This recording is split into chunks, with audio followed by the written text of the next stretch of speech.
I would like to invite Mr. Srivatsan Varadan from Canada to make his presentation on refrigeration for agriculture, insights, challenges, and solutions. Srivatsan.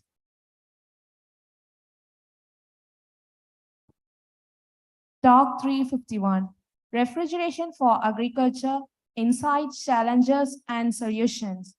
Mr. Srinivasan Varadan, Director of SV Atom Solutions, Canada, is a graduate engineer with an MBA from the Ivy School of Business. He brings over 35 years of global HVAC and R experience, having worked in India, UAE, Oman, USA, and Canada. His core competencies are application and design engineering, strategic marketing, and business development. He is always keen to share his knowledge, especially in refrigeration technology, to build a sustainable food security ecosystem. We welcome you, sir. Thank you. So I hope everybody is awake and everybody, good morning, everybody. So today's topic is refrigeration for agri-produce. This is, thank you. So I'm going to talk a little bit about what we are going to cover in the next slide. Next slide, please.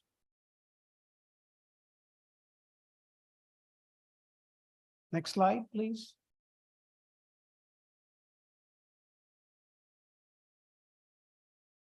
Oh. Oh, yeah. Okay, this one? Yes. I'm before one for. Yeah, sure. So thanks for the introduction there.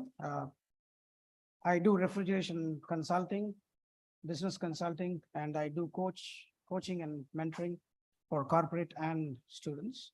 Today's agenda, I'm going to cover what are the challenges in agri-produce and sustenance, and what can we do about it, best practices for refrigeration, and I'm going to introduce a small portion of solar powered refrigeration. And the next steps and Q&A if there is time. In this slide, what I have done here is I've put together a number of challenges that agricultural produce face. One is climate change. We all know that what is supposed to pour down as rain in about one whole month happens in 3 hours. So the entire ecosystem gets damaged. And that's actually an ongoing challenge. And water availability is another one. It's getting worse and worse in some of the areas, especially in the arid areas in India. And labor availability is also one of the challenges. But today's topic is about how can we sell the produce without having timing and price pressure, and realizing ROI, return on investment. So to maintain pricing and profitability and to buffer price volatility. What is price volatility? Like, for example, about a couple of months back, we had tomatoes selling at 300 rupees per kg. Today, I do not know, maybe it's over what? 20. So if only we had some sort of a solution that actually buffers this price volatility, the farming community would have benefited out of the whole thing. So is there a sustainable solution? Let's look at it. So we are going to talk about how much of produce rots post-harvest. Once you pluck a carrot or harvest cabbage, it within a matter of few hours, it goes a waste. I mean, at least it shrinks. It's not saleable. It's not appealing to people that go and buy. So it is currently pegged at 25%. So if about 1,000 kgs of cabbage is harvested, about 750 kgs is what you would actually sell. 25% is a waste. Now, saleable product quality deteriorates rapidly, and farmers have to really sell off on distress sale. If they don't sell at a proper time, it's all done. And there is losses mounting. Is there a way to reverse this? Definitely. It's an uneconomical situation. Everybody knows about it, but we'll look at what are the challenges about implementing solutions also. What can we do is what we can discuss today. All we can do is utilize the best practices from around the globe and reverse this post-harvest waste. Refrigeration plays a very key role in reversing this losses. And, in Europe and North America, the produce waste is less than 5%. And they are still working on reducing even that 5% to about 2%. So as a first step, we may probably want to aim of reducing the post-harvest losses from 25% to at least less than double digit, say about 8%.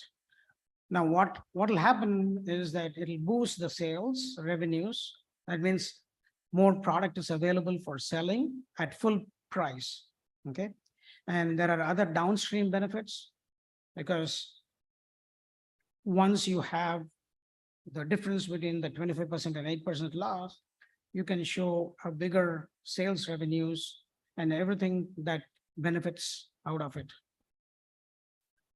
Now, we also should be able to educate the farming community on the benefits of refrigeration. Obviously, they need financing and government support also. At this point in time, we all know agricultural sector is not an organized sector. I mean, like, in the sense that you've got farmers that own less than 5 acres to mega farming corporates. Okay, so there is no one body to lobby the government to get more attention, if you would. Focusing on what refrigeration requirement is, on the left, you will see the location there. There are three locations. One is the farm, and what is the process happening? There's harvest, and they have to sort out. Like, for example, potatoes, the large, the medium, and the small need to be sorted out.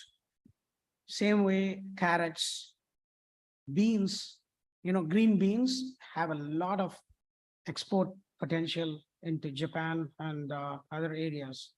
So harvest and sort happens at the farm level, and pre-cooling and cold storage and packing also happens at the farm level.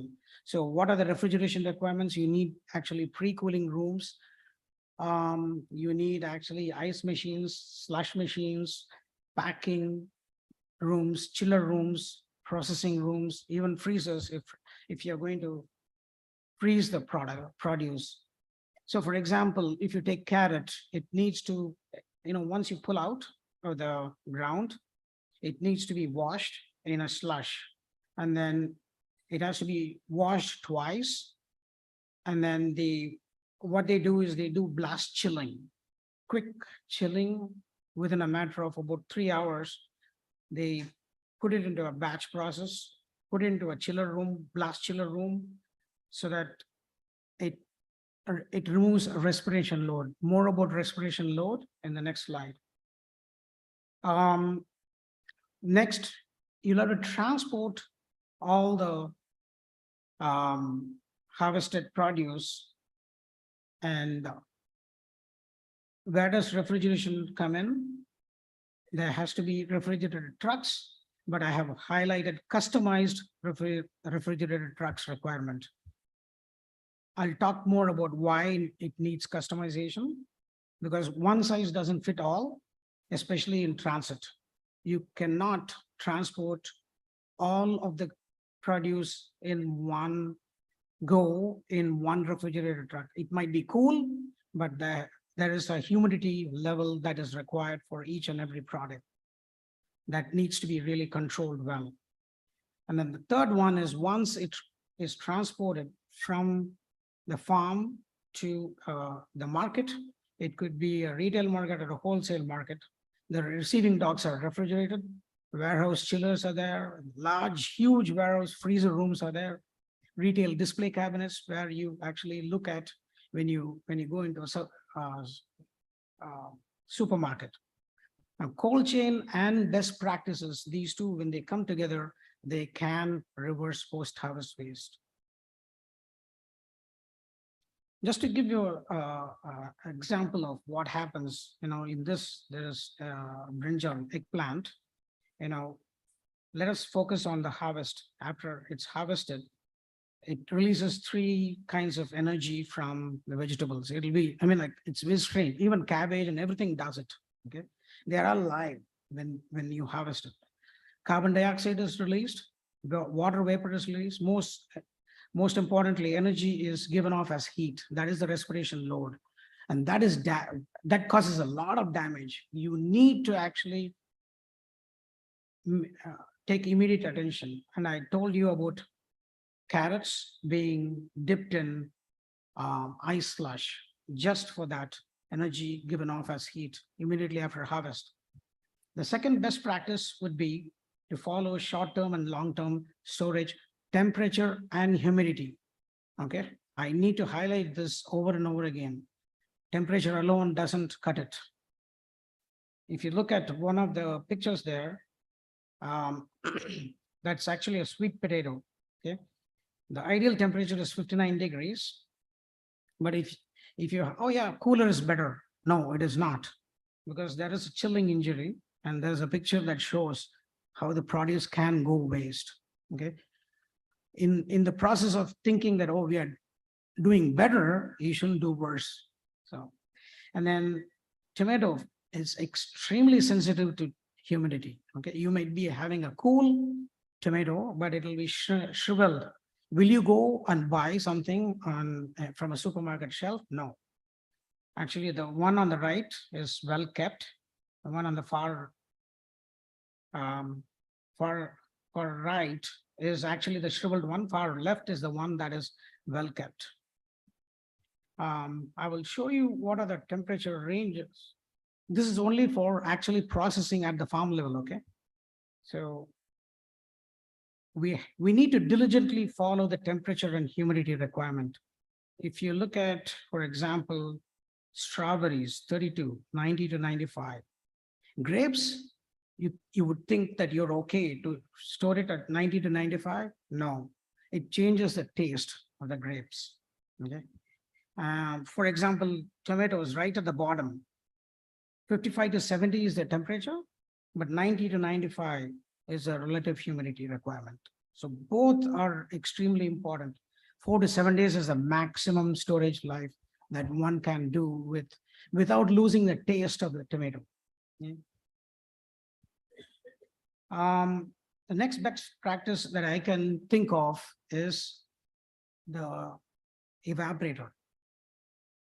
Now, the design of the evaporator is extremely important, because to achieve that sort of a relative humidity, the TD or delta T is very important, and CFM.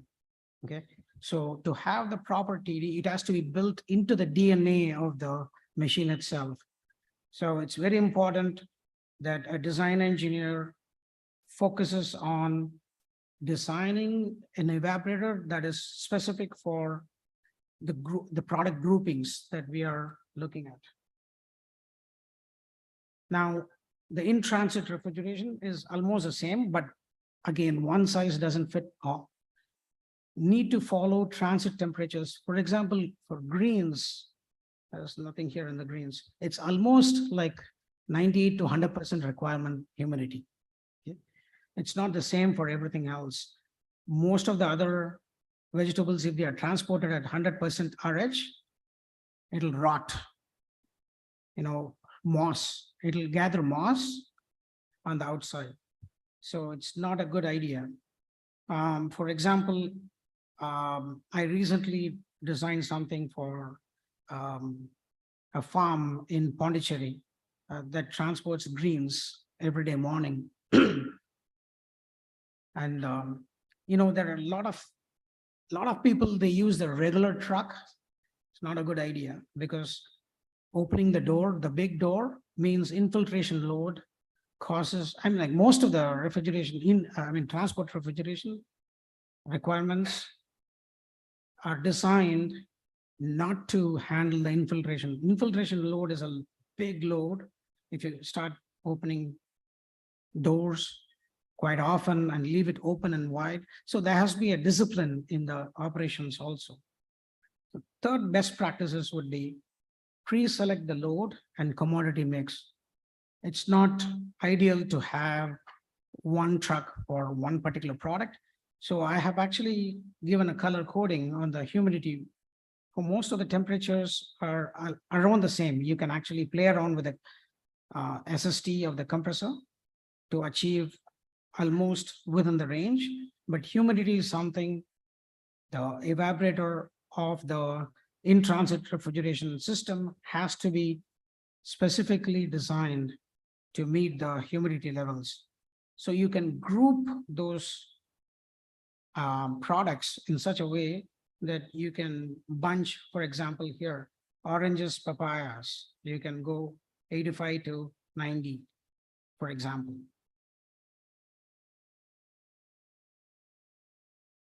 Refrigeration infrastructure challenges and solutions. So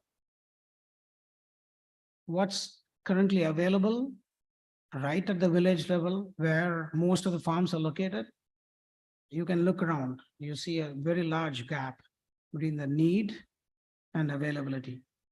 And these machines are all gas guzzlers. They operate on very high demand on power. Okay, villages at this point in time do not have the infrastructure to take care of that load. Upfront investment, they don't have the. Not many investors around. I'm going to touch upon a little bit about solar refrigeration. It's nothing great. It's not rocket science. We are going to derive power from solar panels, okay, and pretty much feed regular power into the condensing unit and evaporators and other control systems. So my suggestion, or rather what I'm proposing as a way to, overcome some of the challenges is build small solar cold room boxes dotting the villages off grid, off highways to help farmers store produce. Now, I'll talk a little bit more about these small refrigeration systems because the requirement for solar power is also small. It'll help the small time farmers to actually make use of refrigeration. And second suggestion would be to build small custom designed refrigerated vehicles for transporting from that village level, walk-in boxes to the city retail markets. And then the third one, more than 10 or 15 or 20 horsepower, if there's a huger demand, then we'll have to go for a hybrid model of cooling by doing some solar power and grid power as and when required. But for the most part, solar power can be utilized in a country like India, where number of sun days in a year is really over 200 days, 250 days is average in southern India at least. So we can make good use of solar power.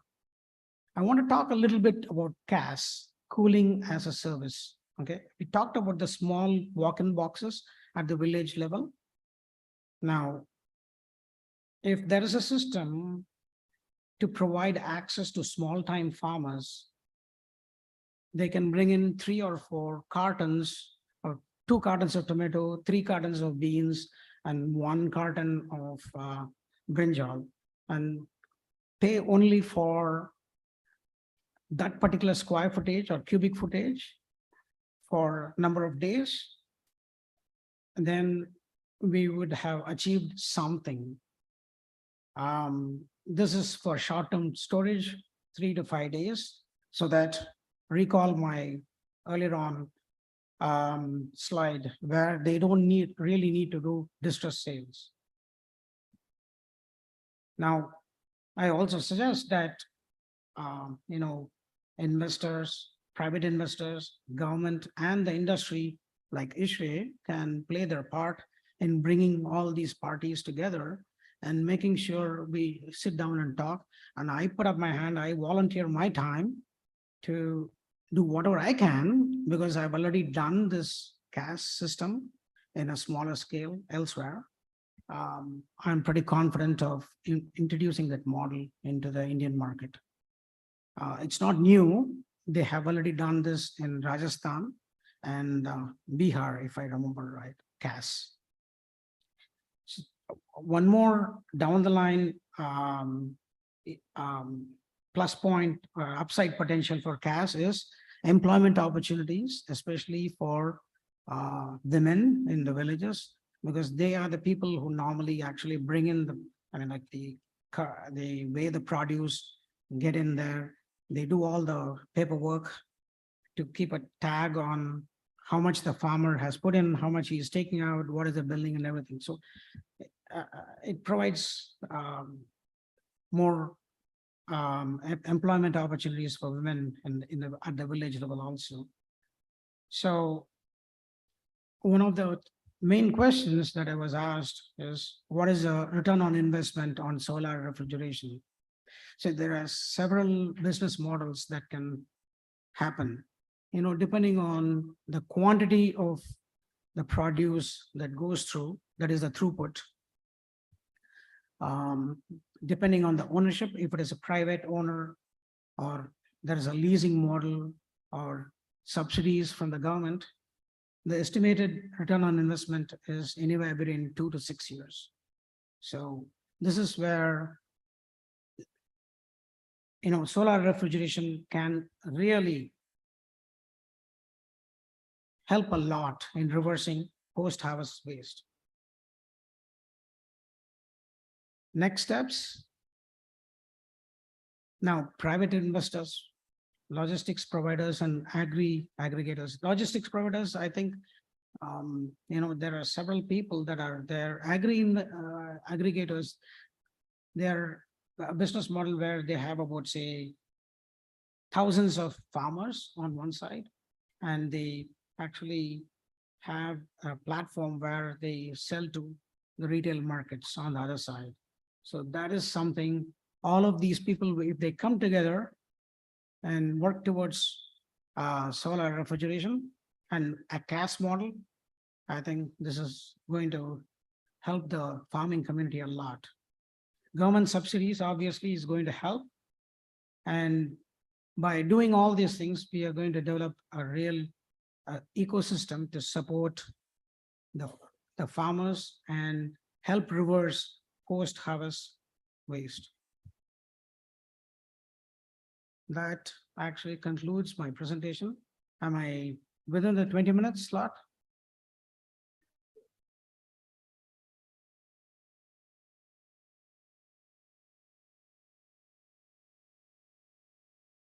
No questions? I should have planted some questions. Anyway, thank you very much. If there are no questions, that means either it's too clear or none of you have understood anything.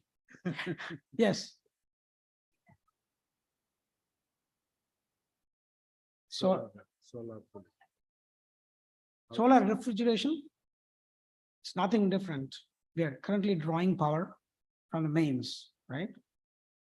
Instead of that, we are going to use the solar panels, generate electricity, and then actually from DC, convert it into AC, and then draw power from there. So it's not a big jump from current engineering model. Yes.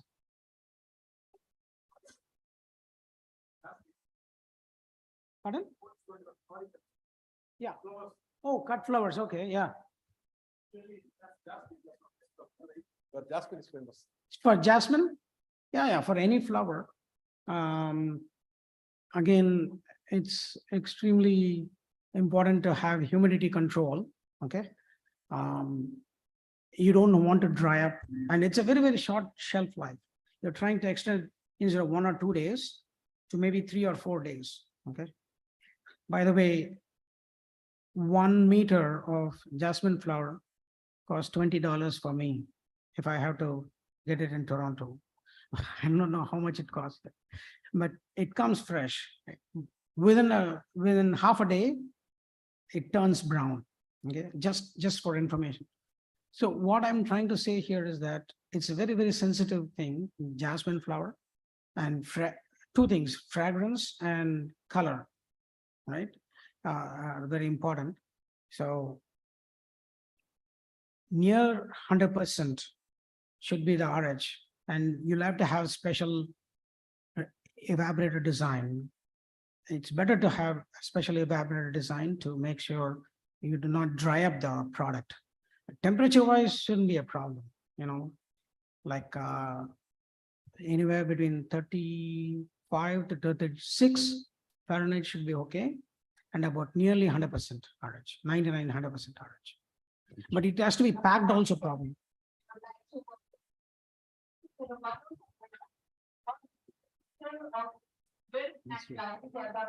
Thank you.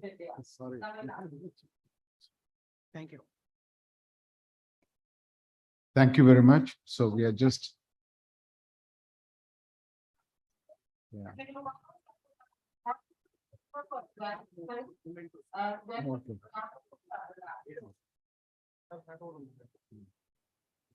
Please receive.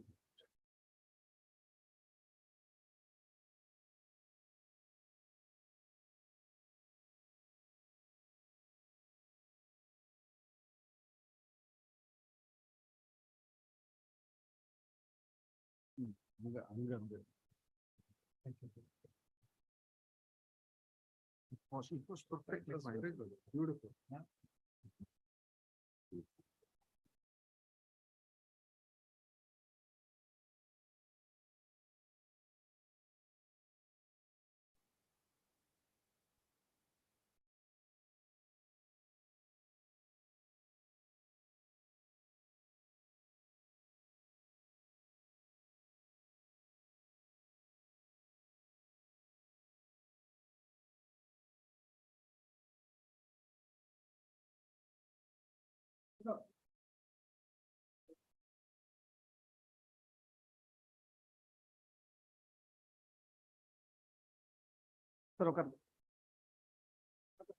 Raja.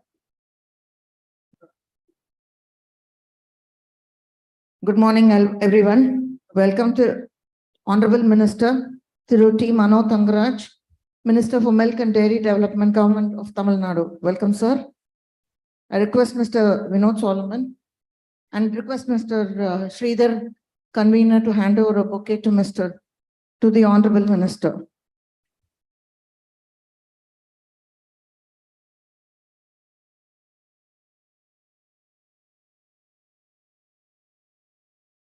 Request everyone to remain seated, please. Requesting Chairman Raja Sriram and Mr. Anup Balani, National President-elect Ishre, to honor the Honorable Minister. Request Mr. Sridhar to honor Mr. Vinod Solomon, Secretary, SICI, South India Chamber of Commerce and Industries. Request Mr. Wahab, MD, of Liftek? Is he there? Who has sponsored the prizes for the winners of the hackathon event? Mr. Ritesh Modi of Informa Markets. To the dais, please.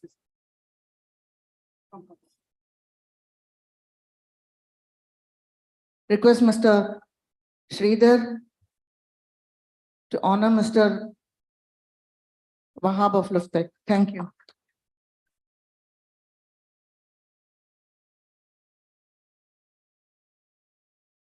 It is a pleasure to welcome Mr. Vinod Solomon, Secretary SICI, for his opening remarks. SICI stands for South India Chamber of Commerce and Industry. Thank you, ma'am. At the outset, I thank Mano Thangaraj, the Honorable Minister for Milk and Dairy Development, for choosing to invest his time in this event. I also thank Mr. Sriram and all the organizers for inviting SICI to be a part of this great and timely initiative to focus on refrigeration. It is said that in 1833, there was a lot of demand for Indian products globally, and they were shipping so many things to the US, and they wanted the ships from the US not to come to India empty. So they shipped 100 tons of ice to Calcutta, where it was used for food. Since that time, refrigeration industry has been growing. It has pioneered the growth of several other industrial sectors as well. Agriculture grew because of the storage options provided by this refrigeration industry. Food processing sector grew because of the various frozen options given by the food processing sector. Even recently, we saw how vaccines were stored and refrigerated thanks to the support and the backbone of the refrigeration sector. And even today, this sector is growing by leaps and bounds, embracing technology and moving forward. In the same way, Southern India Chamber of Commerce and Industry, it's a 113-year-old industry body. Though having a rich tradition and heritage, we are embracing change, harnessing technology and moving forward. We organize events, release knowledge reports, work closely with the governments, work with inbound and outbound delegations, and do our best to add value to the industry, government, and academia, other stakeholders at large. And at this juncture, it is a pleasure to be associated with this event, with the stakeholders, the organizers, and we hope that we will continue to work closely. I would also like to mention about our proposed India Innovation Week that is happening in the month of December. December 1 to 6, we have this series of activities ranging from conferences, exhibition, golf tournaments, EV rallies, awards, hackathons, and whatnot. So I would invite all participants here to engage with us, to stay connected with us, and help us add value to the industry. With these few words, I welcome each and every one of you today to this session, and I extend a special welcome and thanks to the Honorable Minister. Thank you so much. We look forward to staying in touch with you. Thank you. Thank you, sir. Request Mr. Anup Balani to hand over a memento to Mr. Vinod Solomon, please.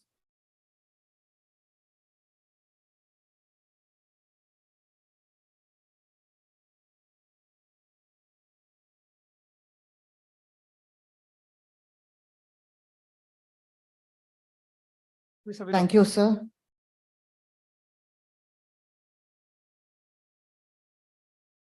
We now request Mr. Raja Sriram, Chairman Refcold India, to address the gathering.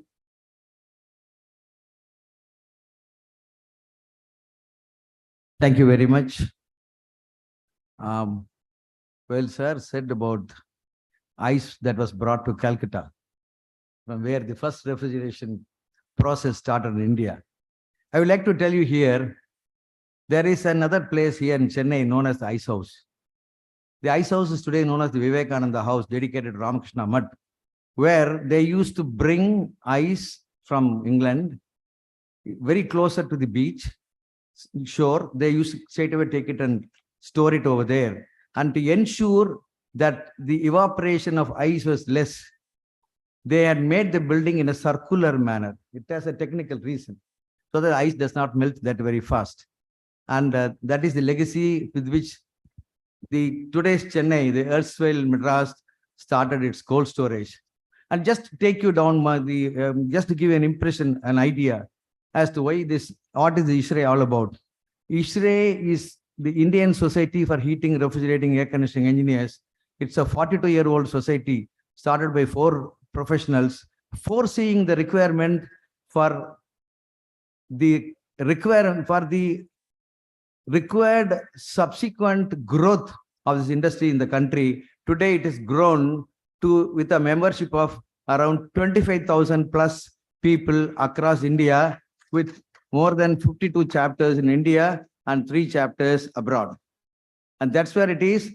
And our basic idea is to disseminate knowledge about air conditioning and refrigeration, and to ensure that the general public at large are informed about what is the subject all about, and to bring about an awareness among the general public and also to the policy makers to see that energy efficient products are brought in. And that way we are today one of the consulting agencies by the Government of India for the energy efficiency of products. And going further, we conduct an exhibition called ACREX, known as the Air Conditioning Refrigeration Exhibition. It's being probably around 28, 29 editions have happened across the country. And while we were doing the exhibition, that was predominantly only for air conditioning. So we realized that the refrigeration is the major part or the lifeline of the entire world. So realizing that, about 6 years back, we started the very first edition of refrigeration of Refcold' was started in Ahmedabad, and today we are in the 6th edition at Chennai. Here, sir, we have actually creating awareness among people about the importance of refrigeration, and to ensure that the next generation of youngsters are also sensitized. We have created a kind of an talent promotion or to test their knowledge. We made a program called Hackathon. The hackathon was promoted among more than 180 colleges through Anna University by an MOU signed with them. And then we went on, and out of that, 3 teams we have selected out of 180 teams.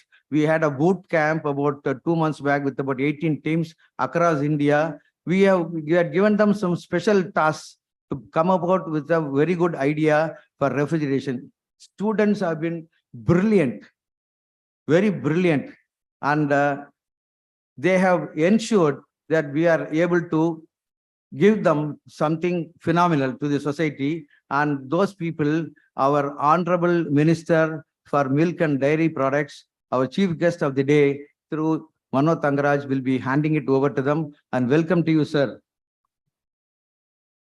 And also, we had created a competition among big product manufacturers to give a best of the design product, for which we had an award ceremony 2-3 days back.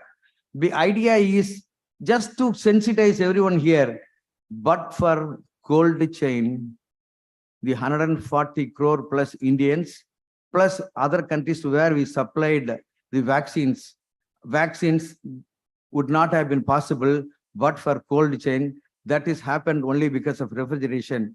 And this is the reason why all of us are here. And we have seen, this is the 3rd day, we are seeing fully packed house of people, because knowledge is so much at requirement today, and the need has been felt.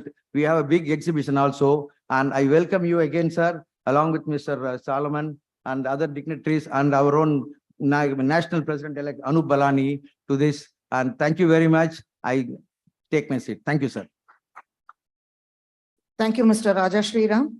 It is a huge honor for Refcold India to have our Honorable Minister for Milk and Dairy Development, Thiru T. Manoj Tangaraj, Government of Tamil Nadu, amidst us, who is the MLA from Padmanabhapuram constituency, and we look forward to your special address, sir.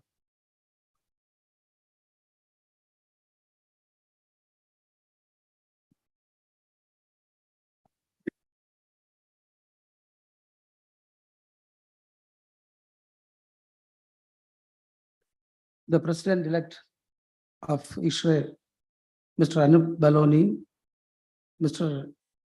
Vaha, MD of Litech, Mr. Ritesh Modi, CFO, Informa Markets, and my dear Vinod Salaman, Secretary of SICI, and Mr. Raja Sriram, Chairman, Refcold India Limited, and other dignitaries of the dais, participants, dear friends. I'm so happy to be with you, all of you, in this wonderful morning. And I think it's a well-organized exhibition which will give clear ideas about how the cold chain market is working. And we all know that there is huge scope. And refrigeration has become a part of our life, like so many other things have become. And it is going to be an inevitable thing. And the previous speakers were explaining how it helped during the pandemic and all. Not only in pandemic, to solve the food security and all, we need to work along with the refrigeration techniques in the technology in the coming future. Now, recently I had a discussion with my friend.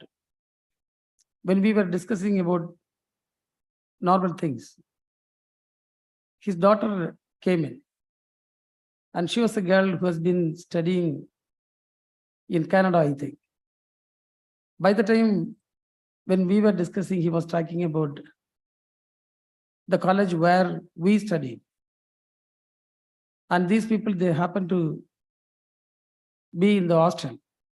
And this girl one day has gone to the father's hostel and saw how the infrastructures were. And she was telling, "Uncle, I can't imagine a room without a fridge." And I was wondering why this girl is telling this thing. So previously when we were young, there is no refrigerator. There is no air conditioner. And there is no need for it. No car will have a fridge. And now because of the climate crisis and because of pollution and so many other things, AC has become an inevitable part of the people who especially live in urban areas. In Chennai, I'll tell you, if you go to the MLA's hostel, stay there for one day without AC, you will swaga. Because of the mosquito, you have to close all the windows. And because of closing windows, you will feel, what I can say, total suffocation in the rooms. And the humidity has also risen like anything. And so much of things. Even in villages, when we go, I see a lot of houses having AC in their houses. I don't know why. But many people think that it is a social status for them to have a AC in their house. But I don't agree with that. And it should not be the case. And because of the carbon emissions, lot of problems are happening to the ecology. And we all know that one side, we need this. Because take, for example, a farmer. He produces things. And the produce, he has to sell it in the market. And if there is no market demand, what will happen with the product? What will happen with the money he has invested? So all these things are a big question. So there should be a proper cold chain. I live in a place where we are blessed with the natural resources. It's Kanyakumari district. We have nearly 76 kilometers of coast, having more than 44 coastal villages. And we have a quite lot of plantations, agricultural products, fruits, vegetables, and things like that. Previously, before this cold chain was introduced, anyone can see, obviously, lot of fishermen catching their fish, taking it to market and leaving them if they are not sold. And to clean it is also become a very big challenge for the local bodies by the time. But now, after this cold chain system that is come into the real life, people are having a very, what I say, source of proper income for their livelihood and all. Because once they catch the fish, they can make it as money today or tomorrow, or they can transport it to other areas. The export has taken up, and so many things like that. Similarly with the agriculture sector. And now I am having the milk and dairy development portfolio, where we manage milk, that is through oven. From procuring the milk in a village, we directly send it to the chilling center. From there to the bulk milk BMC, we say, bulk milk cooler. And then we take it to the union, where we process it. Then we take it to the federation. From there, we are selling it. So there is a proper cold chain that is being maintained by us. And in this also, we need a lot of technology to be improved. I will tell you an example. When I took charge as Minister of Milk and Dairy Development 4 months back, I could see the huge volume of electricity bill that is coming up. And we thought of making some improvements in the functioning of the refrigerators and the cold rooms we had. And you won't believe, now we have saved 42 lakh per month. 42 lakh rupees. So we have achieved nearly 9.6% energy saving. We have a target of 15 in the coming weeks. But out of my experience, what I learned, if I can put some modern compressors kind of things in that, maybe the savings may be up to 20-25%. So just to compare this with the carbon emissions that we are saving. As a person who is very much interested in the environmental issues, I used to insist wherever I go, we need to be very much bothered about the future of the planet, where it is going to end. The amount of pollution that we are making, it is a very big issue. We are polluting like anything. The climate crisis, because of the so-called developmental activities that is happening, without keeping in mind the carbon emissions or whatever it is.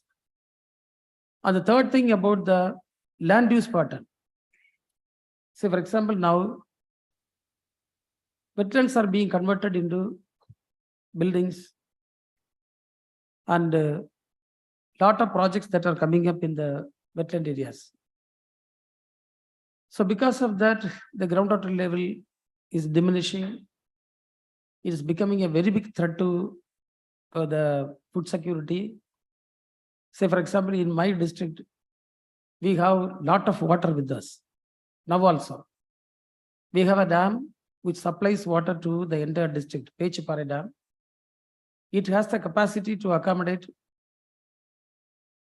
water required for cultivating 105,000 acres of land, paddy cultivation.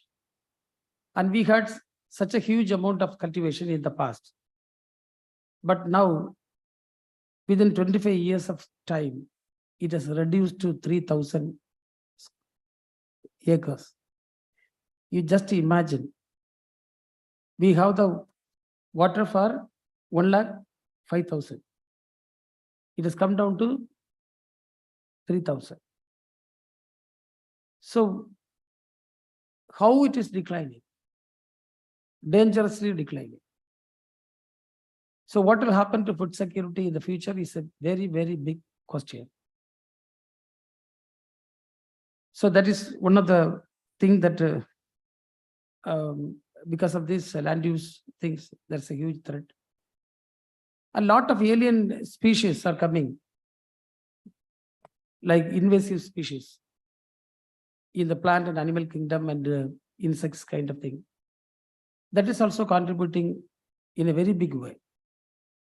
So now the refrigeration part, when we think, the AC or refrigerators or the cold rooms or vehicles which are linked with the cold chain, all these things need more technology, and we would see that there should be some kind of innovation that will bring down the amount of energy that is going to be spent on that. That is going to be a very, very big threat.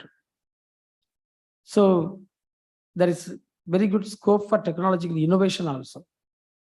So the younger generation people, the students who are here, you can think on working on that to modernize what we have now, the technology what we have. So I think there's a very good scope for this field, and I could see a lot of people from across the country who have come and participated. It's a nice thing that I am meeting you. I'm not an expert in this field. I got some ideas because out of my experience only. We are also looking for some kind of support from your side, because as one of the major milk player in the state, we handle more than nearly 35 lakhs liters of milk every day.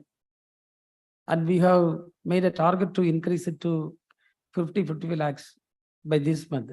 That is, we are handling nearly, you may not aware of lakhs. Now, presently, we are having more than 3 million tons of million liters of milk every day. And we are trying to increase it to more than 50. In the very near, we are trying to achieve it. So by the time we will be requiring a lot of technology in the cold chain ecosystem. So I'll be happy that if this organizers of the program will be able to coordinate with us and help us to achieve our thing in the best way possible. And I'm so happy that a lot of programs of this kind is happening now in Tamil Nadu and especially in Chennai. It's a great thing because our Honorable CM has a goal of $1 trillion economic this thing goal to be achieved. And we all the departments are working towards it. Previously, I was holding IT portfolio. By the time we made a remarkable change in the IT ecosystem in the state. And now with this portfolio also, we are trying to contribute to the GDP in the best way possible. Because still in rural areas, when you think, for a common man, it's a big challenge to survive even. We may not be able to understand the real fact that is happening over in a village. Say for example, if a farmer, he has to solely depend on agriculture. The first challenge is the minimum support price for agricultural products. We are buying products for in a rate that the farmer cannot even imagine to get it in his hand.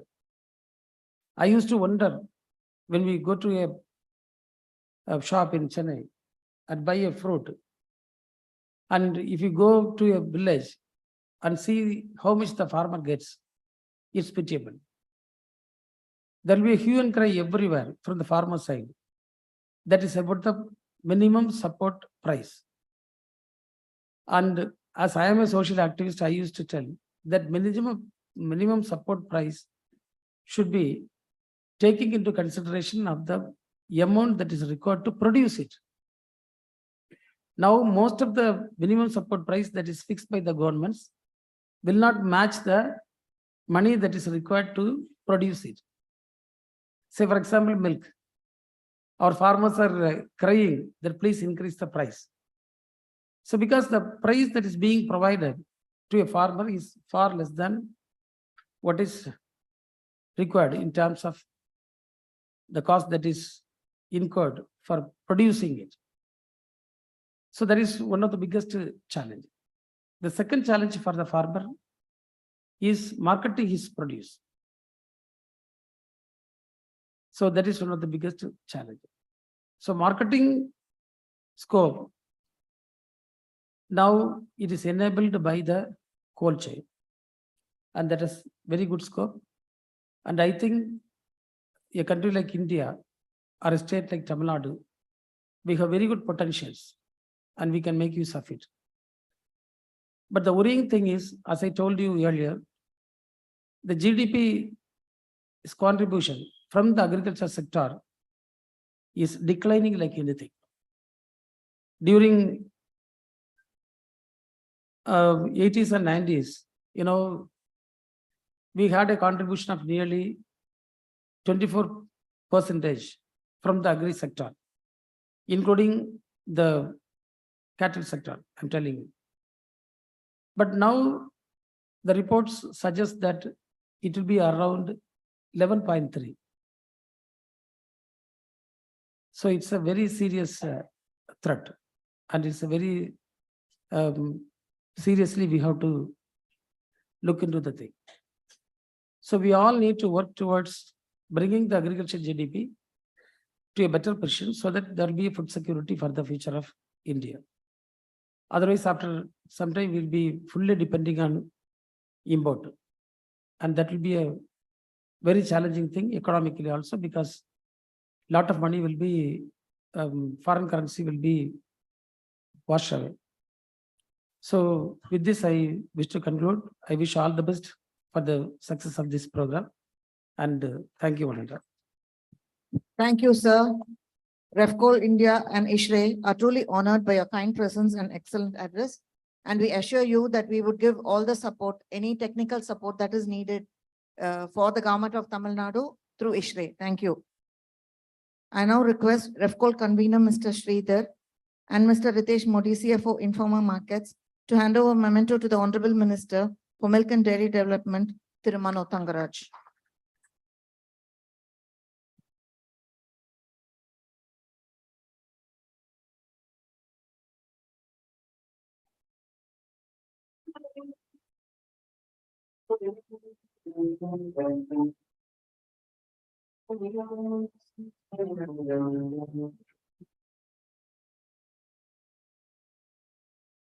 Thank you. Time for the prize distribution to the hackathon team, a competition that was held to college students to come up with innovative solutions for refrigeration and cold storage, conducted by the Anna Incubation Center of the Anna University Incubation Foundation. This event was sponsored by Lufttech, and a heartfelt thanks to Lufttech, represented by their MD, Mr. Wahab. A little note about the hackathon. A total of 130 idea submissions were received, out of which 32 teams were selected for the boot camp and presentation. 4 teams were selected for the final round during Refcold to present their ideas through a product demonstration. The jury members were Professor Alberto Coronas from Spain, Mr. Ashish Gupta, MD, Standard Refrigeration, New Delhi, Mr. Badri Vishal, IG Car Kalpakam, and Mr. Swayambhu Lingam, Senior Engineer, Lennox Systems. Dr. Uma Maheshwari, the CEO of Anna University, coordinated the event along with ISHRE Chennai chapter. Cash prizes are being given to the winning teams. The runner-up team of 3 are from the team coordinates, 2 coordinates, represented by Preetika Lakshmanan, Shobhan Kumar, and Tullur Pujita from Sona College of Technology, Salem. We request the Honorable Minister to hand over the prize money of rupees 50,000 to this runner-up team. Request Dr. Uma Maheshwari, also CEO of Anna Incubation Center, and also Mr. to join them.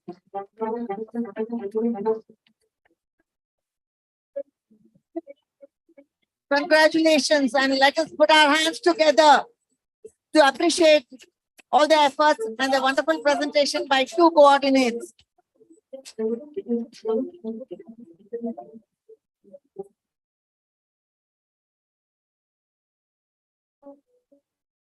The winning team called Team Shield, represented by Anil Khate, Abhishek Upadhyay, and Avinash Kore from Pimpri Chinchwad College of Engineering, Pune. We request the Honorable Minister of Milk and Dairy Development, Sri T. Mano Tangaraj, Government of Tamil Nadu, to please do the honors.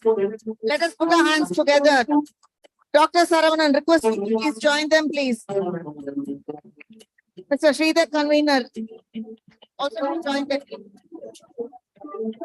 The prize money is rupees 1 lakh. Please give them a big hand.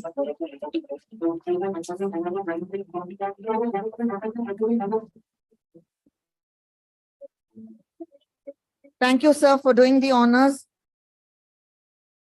Another certificate of appreciation awarded to Mandev Tubes Private Limited for the most unique product Visitors Choice Award. Request Mr. Ritesh Modi to join and present the award to Team Mandev.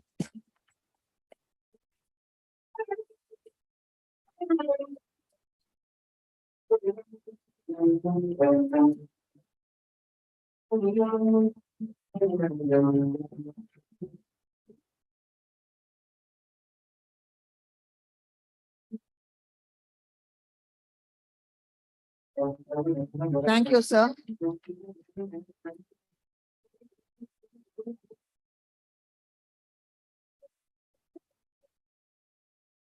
Time for words of gratitude. And I request Mr. Sriram, co-convener of Refcold India, to do the honors, please.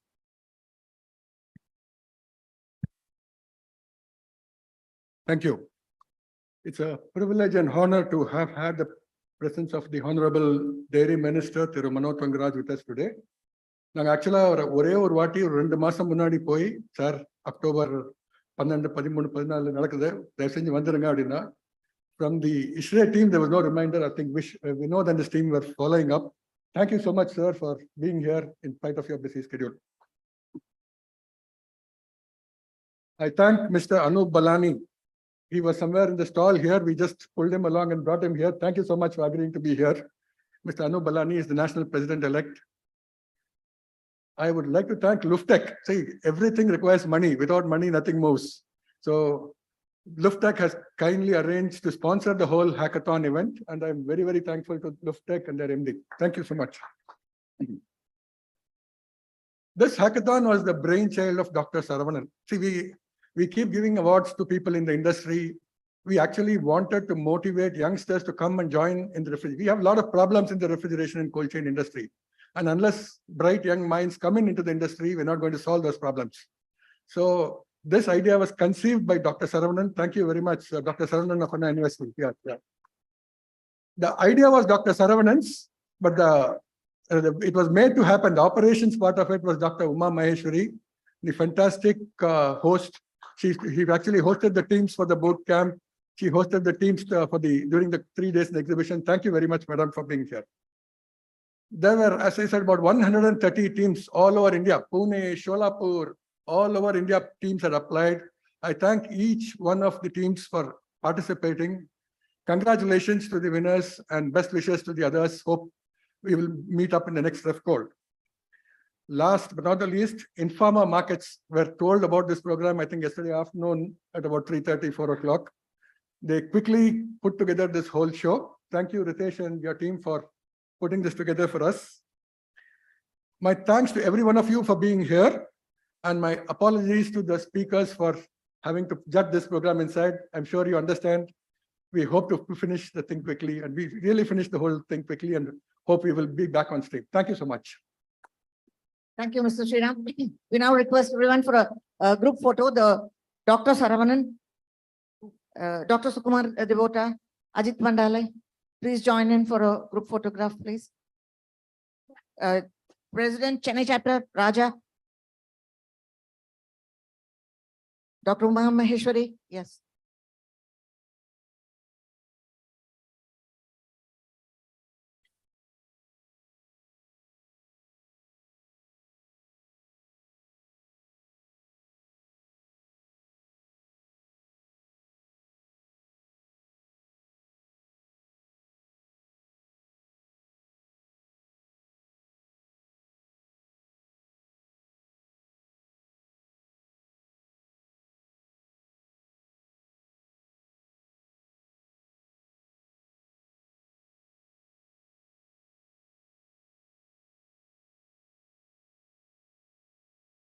Thank you.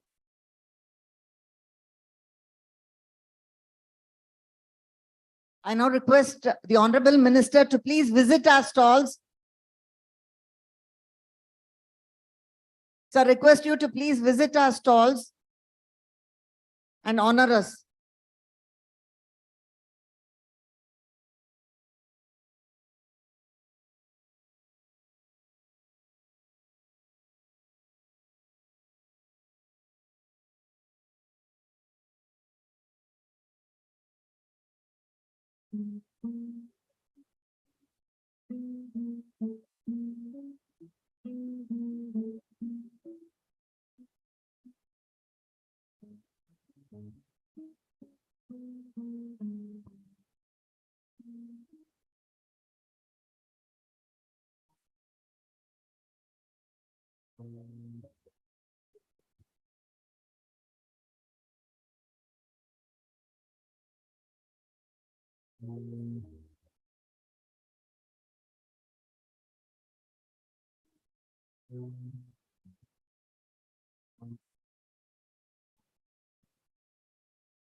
Raja.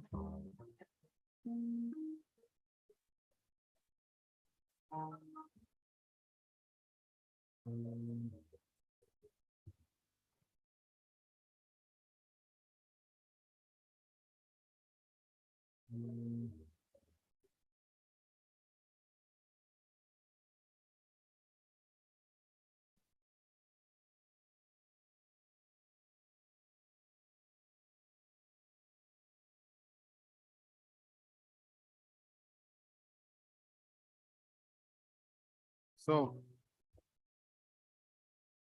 let me reconvene our seminar. So it's going to be delayed because we are supposed to be having it till 12 now.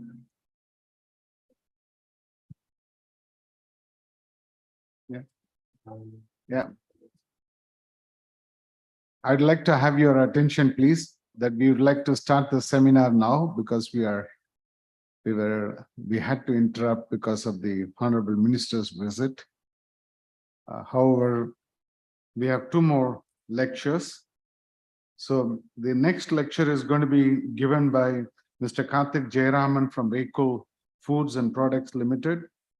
The topic is farm to produce in cold chain logistics. The next seminar on farm to produce cold chain logistics by Mr. Karthik Jayaraman is now going to start the conference hall. Talk 352, Farm to Produce in Cold Chain Logistics. Mr. Karthik Jayaraman, Refcold' Foods and Products Private Limited, Chennai, India. Mr. Karthik Jayaraman is one of the founding members and the CEO of Refcold' Foods. He has over 23 years of experience across engineering, automotive, and management consulting. His previous experience includes business transformation, new business development, and corporate strategy at Ashok Leyland. We welcome you, sir. Thank you and vanakkam. I was planning to walk through a presentation, but I thought instead I will just talk and build upon what Mr. Srivatsan was sharing earlier in terms of where cold chain and cold storage technologies are applicable in the fresh produce supply chain. But I want to give a different lens. I'm standing in front of an audience of technical experts. I'm a technical novice, but I'm going to talk about the consumer and the commercial realities of this space, and therefore the applicability of different technologies in this space.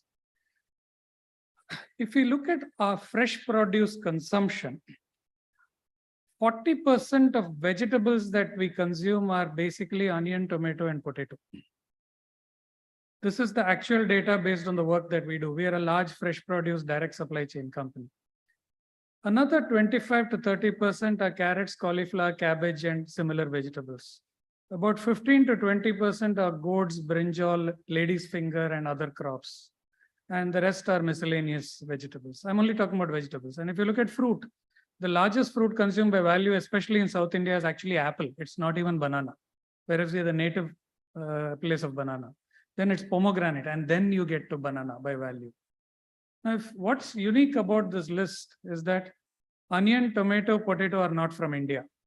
Carrot, cabbage, cauliflower, none of these vegetables are native to India. All of these have been introduced at various stages by the Portuguese, by the Spanish, by the British, and several others. And therein lies the complication. Our traditional foods and our traditional supply chains were peri-town or peri-village or peri-urban, where we were consuming what is local and what is seasonal. Our taste buds as consumers have now been trained to expect uniform variety of products, most of which are alien to Indian natural cultivation throughout the year. We receive demand for mangoes in November. And when we tell them mango cannot be harvested in November in India, we are asked to get it from Ghana. That's the kind of change in consumer behavior that is there in India today. And this is inelastic. Consumer behavior does not shift dramatically based on either availability or pricing, as one would imagine. To give you an example, sir was talking about how tomatoes went to 200 rupees. Incidentally, now it's not 20, but 2 rupees at the farm gate. And up till the tomato price reaching 60 rupees, there was no change in the volume consumed of tomato. After 60, it dropped. And when it crossed 180, it came to 50% consumption, which means it's fundamentally inelastic. It's not elastic in terms of consumer demand. Now, what are the complications that are arising out of this? Crops that are grown in temperate countries, such as carrots and cabbage, etc., grow only in certain agroclimatic zones in India and only in certain seasons in India. Potato, for example, which is a native Peruvian crop, grows only up to February in India. November to February is the period when potatoes grow, except for Ooty and Assam. These are two belts where are exceptions. So for the rest of the time, the potato has to be stored and kept. Onions, the late Rabi harvest is by April, and May through November, we are consuming stored onions.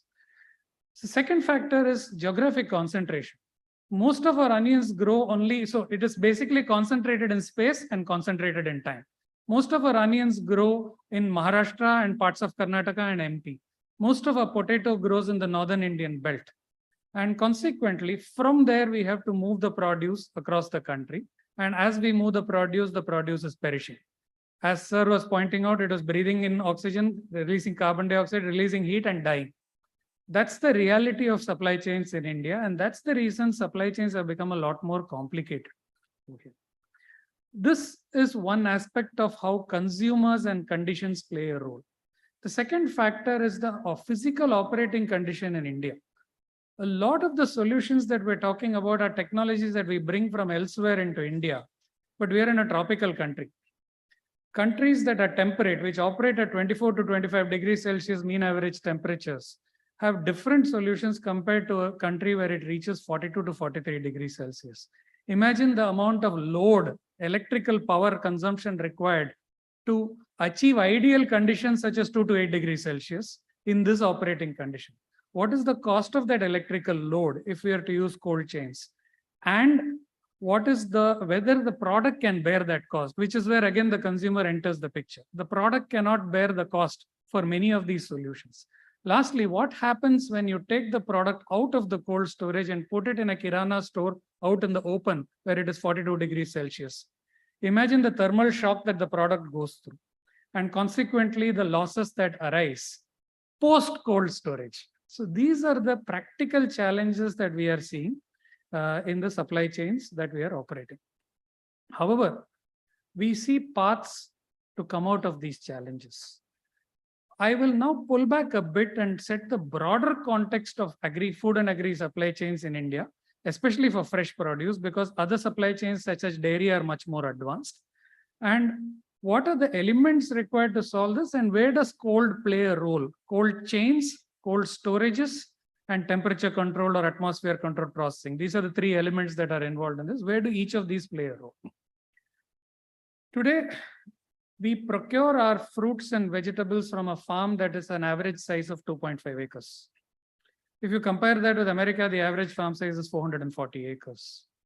A 2.5 acre farm will perhaps produce 800 to 900 kg of tomato per harvest if you're lucky, and it will come in 3 different grades. That's not enough to fill a truck. And consequently, you need aggregators.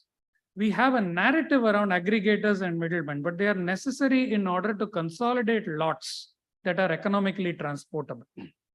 And therefore, you find an agent who comes with a Tata Ace or even a tractor trolley, collects from multiple farms, consolidates it at the village square, reorganizes it into lots, and then sells it in the nearby mandi, where a commission agent in turn procures from him, auctions is off to a trader, and the trader then sells it to somebody in Coimbatore, in Chennai, or KR market in Bengaluru. Now comes the other part of the consumer behavior. 80% of India lives on daily or weekly wages. This is not going to change drastically over the next 20 to 30 years. So Saturday or Friday evening or Saturday evening, they collect their wages, they stop by on a small Annachi shop or a Kirana shop nearby, pick up just the right quantities that they need for the next 3 days or 1 week and go home. Small quantities, frequent purchase from small shops that are en route from work is a consumer behavior that is quite common over here. And therefore, you have to disaggregate those big trucks. 33 tons now is the rated payload for onions and the economic transport quantity. 33 tons has to be disaggregated. Similarly, potato, similarly, tomato, and 40 SKUs have to be supplied to a vegetable shop. Or if it's a dry grocery shop, it's 800 SKUs. Hence, you need bulk breakers, semi-wholesalers, wholesalers, and retailers, and therefore the supply chain becomes long. This is the reality of this category. It's not a monolithic single commodity. It's multiple commodities from multiple sources running through a very fragmented supply chain.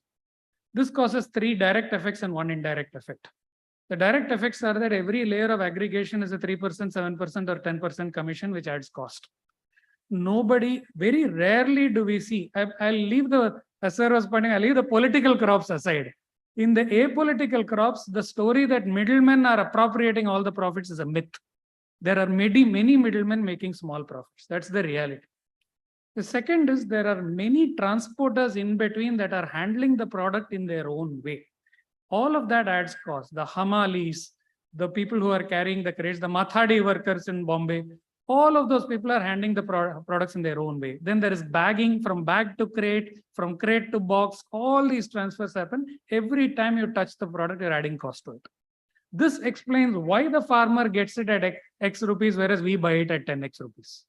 Third, every time you're touching the product, you're killing it a little, especially in fresh produce. I come from the automotive industry. I have no connection with this industry. And the first thing that I learned was that moving fresh produce is not like moving goods in a truck. It's like moving a patient in an ambulance. It's a fundamental difference. The more you touch the produce, the faster it dies. We saw the simple experiment where we had 2 trucks, one with a 7-foot 2-inch load body and another with a 7-foot 4-inch load body. The truck that was carrying tomato in the 7-foot 4-inch load body had at least 20% loss of tomatoes. Why? Because the crates were rocking and the top layer of tomato got crushed. And by the time it reached humid Chennai, fungal attack had taken over the entire crate and wiped out the crate. So such small factors matter. And these are the things that result in the number that Mr. Srivatsan sir was selling, 25% food loss, etc. But there's a subtler and more indirect factor. There is no correlation between production and demand. Like I was describing, demand has become largely aseasonal and inelastic. Production, yes, it is affected by season. Yes, it is even more affected by climate change, but mostly it is affected by ignorance. The farmer decides to plant a crop based on what the adat in the mandi or the middleman tells her or him, what the neighbor tells her or him, what his parents tell him, and what the supplier of seeds tell him. And all of these people are drawing inputs from a perceived price increase in the nearby mandi. Tomato prices went up, so everybody tells the farmer, Abhi, please plant tomato. And hence now today, people are pouring tomato on the streets at 2 rupees per kg. Every farmer, I just came back from Mysuru, every farmer is pulling out the bushes and planting gourds. So you will be awash with gourds by the time it is January, and you'll again be struggling for tomato. This is the reality of the cycles that are affecting us. This is nothing but the bullwhip effect that we see in supply chains. The auto industry solved for the bullwhip effect 35 years ago, thanks to Toyota. We produce as per forecast demand. That's really what at Waycool we are attempting to do. We run a direct demand-led supply chain, wherein we procure fresh produce directly from smallholder farmers through our collection centers, based on a forecasting algorithm that is learning through AI as it gets more and more data, and today has achieved 83% accuracy. Because it is 83% accurate, we buy just what we need, and the farmer whose native intelligence is much better than any artificial intelligence adjusts their harvests according to what our projections are. For example, yesterday my demand was only 300 kg from a farmer at Bannur's collection center in Karnataka. That farmer said, no problem, sir, I have 500 kg, I'll harvest 200 kg tomorrow because you are coming, your Saturday is coming up. You will ask me for 700 kg tomorrow, so I'll adjust. So a combination of the farmer's native intelligence plus our supply chain's forecasting ability helps even this out. Now we've gone to the next step where we are actually working with the farmers to plan the crop itself. I met a farmer who has 8 acres. What he's done is, firstly, he's partitioned it into 3 crops rather than put everything into tomato. And even within each plot, he plants one small subplot of tomato every week. What the farmer is doing is they are hedging their risk in terms of the income that they make, because I pay based on market price. So their average price is better than if they harvest only on one shot. If it's one shot, it's a lottery. So for us, it becomes like single piece flow or lean manufacturing. I know that I will get 100 kg of tomato from that plot every Monday. So I am able to do my material planning better. With this, we have been able to control the supply chain losses to about 3%, as against 15.8 to 25%, which was described. Now, in all of this, I have not mentioned cold chains even once. That doesn't mean cold chains don't have a role. I believe that there are 3 or 4 situations where cold chains have a role to play, and the way it has to be done in India is different from the way it has to be done elsewhere, is my firm view. The first situation is where you have seasonal, concentrated, or single harvest crops, but year-round consumption. Apple, onion, potato, classic examples of this. They are available only part of the year, and they have to be consumed throughout the year. In this, potato is on paper the most advanced when it comes to cold storage. 98% of India's storage capacity is already available as cold storages. There are 8,800 cold storages, of which 92.8% are only for potato, concentrated around Uttar Pradesh, to some extent West Bengal, Bihar, and Punjab and Haryana. However, 80% of these cold storages are just cold rooms. Even the venting is done by a human opening a window.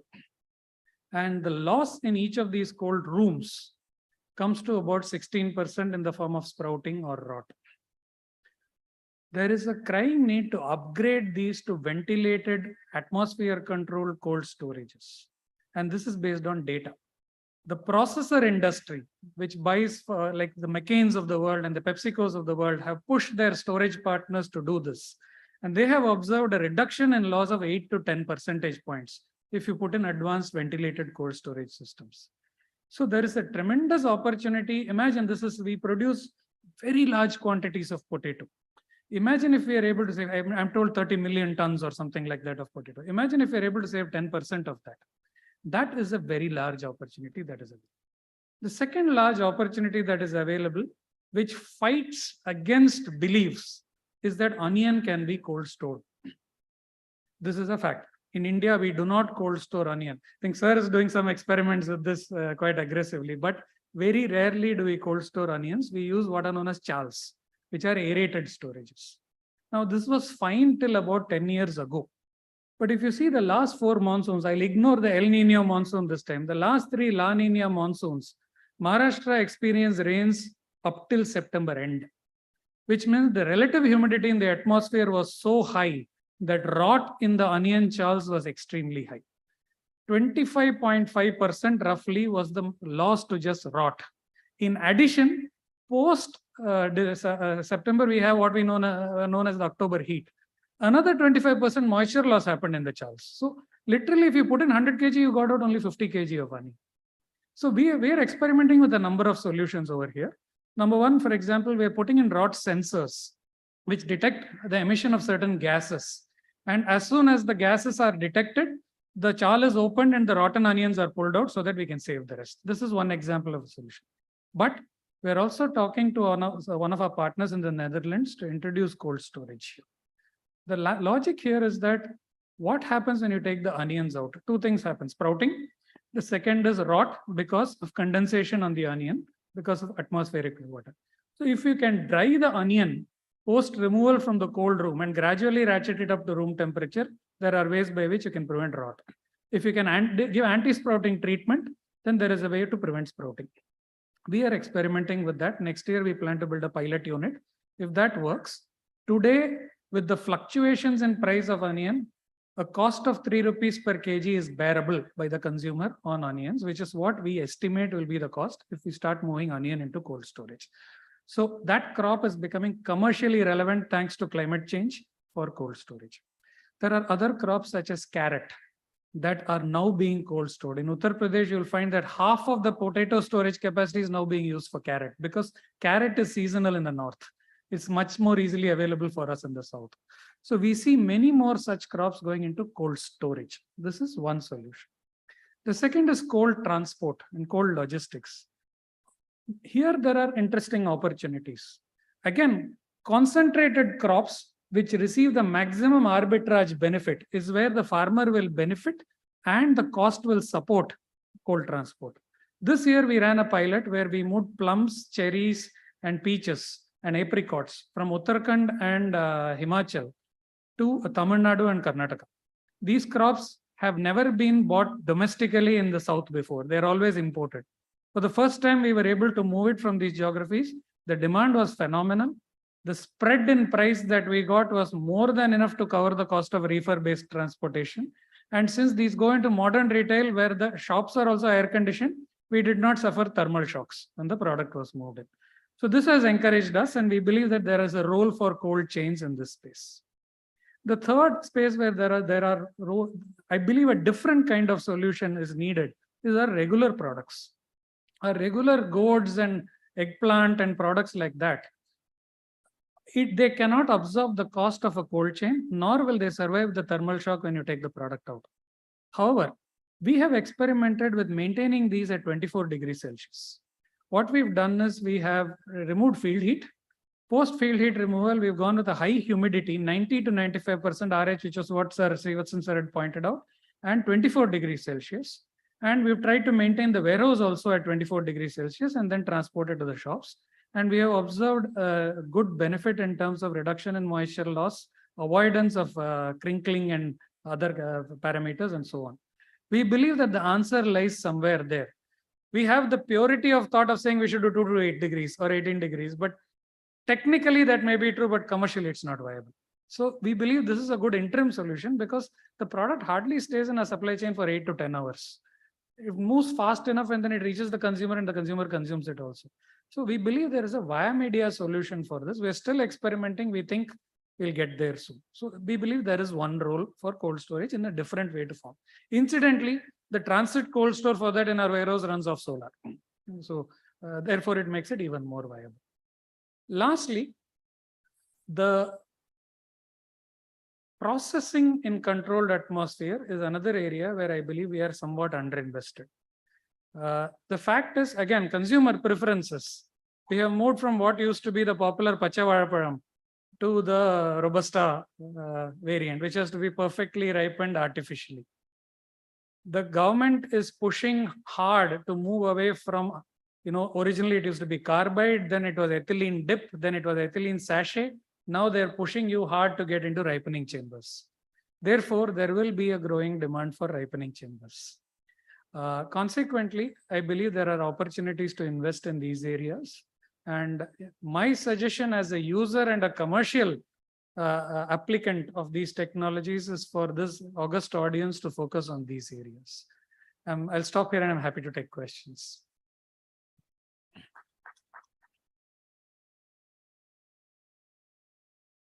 Yes, ma'am.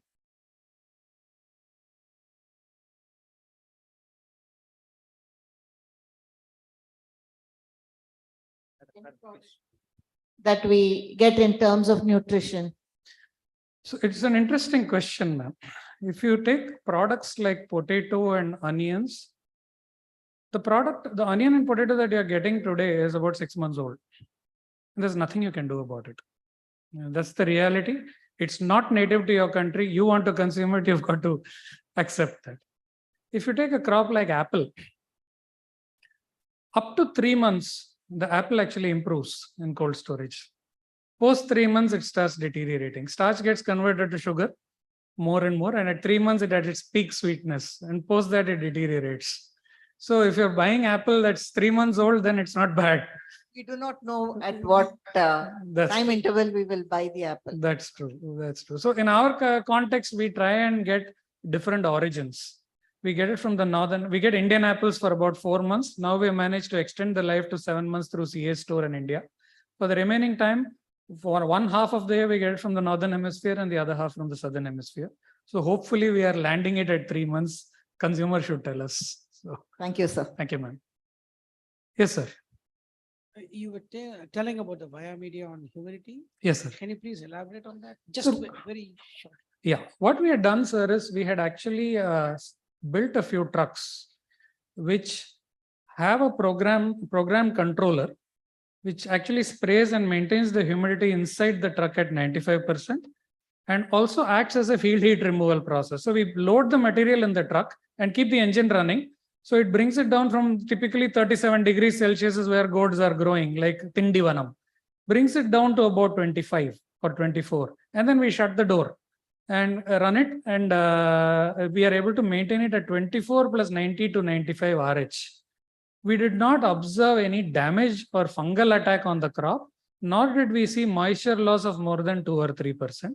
We used this application between Chikballapur in Karnataka and Hyderabad because that is the longest route that we were running. So the results were so far okay. We haven't scaled it up yet though. On the evaporator side, it was forced air cooling. I'm sorry, sir? On the evaporator side, was it forced air cooling that you? Yes, sir. It was forced air cooling. That's right. That's right. We'll talk offline. Sure, sir.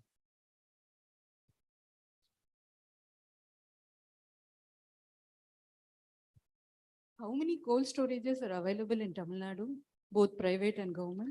Very limited, ma'am, because Tamil Nadu is not a potato producing country state. In fact, I would say it is in the low hundreds in Tamil Nadu.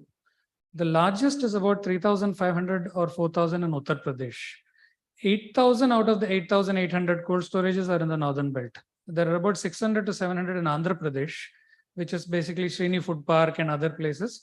They doubled up as ripening chambers also for mango and banana. And Tamil Nadu is primarily for mango ripening chambers and other applications, multi-product cold storages, because we don't have potato such. Whether we can convert that into CA chambers? That is a thought, that's a debate that's going on even within our company.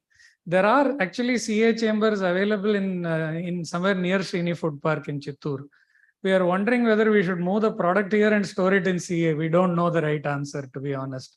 And like I said, you are much more technically qualified than I am on that front, but there is a possibility perhaps. So from the field side, that is farm gate, Yes, ma'am. whether we can use pre-cooling chambers? So what we believe is the right answer for India is to make your truck a pre-cooling chamber.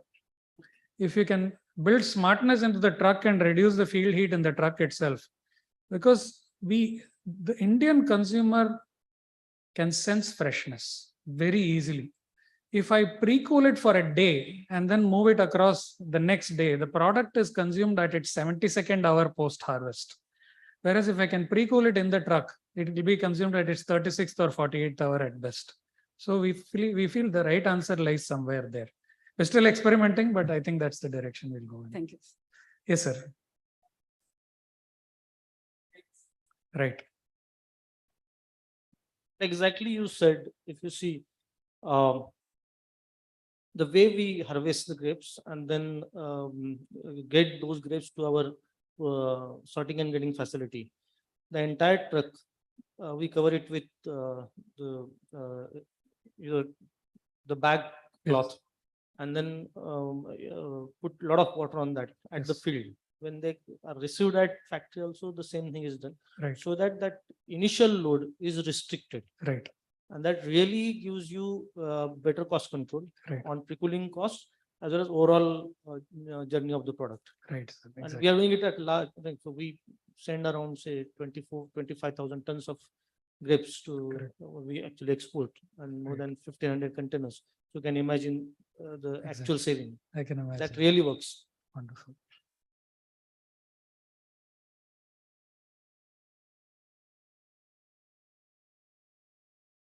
Thank you very much for a wonderful presentation. And I must say that your articulation so good, you could manage and attract the audience without the slides. He is the first person in the whole seminar who didn't use the slide and finished it in time, much before time, but gave a very articulated lecture. Thank you, Karthik. I know, but I'm saying, yeah. Okay, now I invite.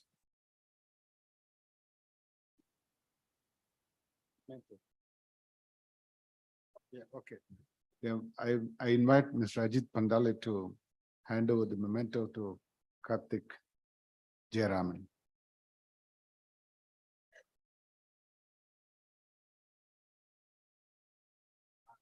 I have a digital card. Hi, Karthik. It's lovely speaking and being part of the conference. It's okay. So,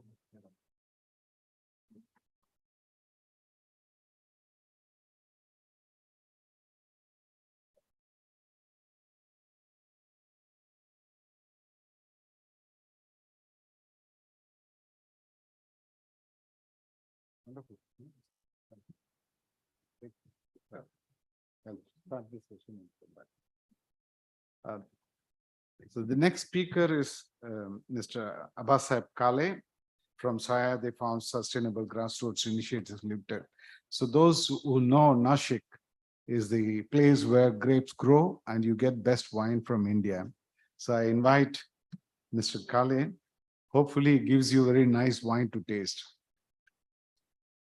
Talk number 353, Farm to Market, Opportunities and Challenges, Mr. Abbasab Kale, CEO, Sahayadri Farms, Sustainable Grassroots Initiatives Limited, Nashik. Mr. Abbasab Kale is the CEO of Sahayadri Farms, Sustainable Grassroots Initiatives Limited, and Sahayadri Farmers Producer Company Limited.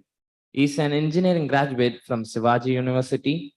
His experience includes construction management, new business development, business strategy, project management, team building, and contract management. We welcome you, sir. Good afternoon. Let's stand up for 10 seconds.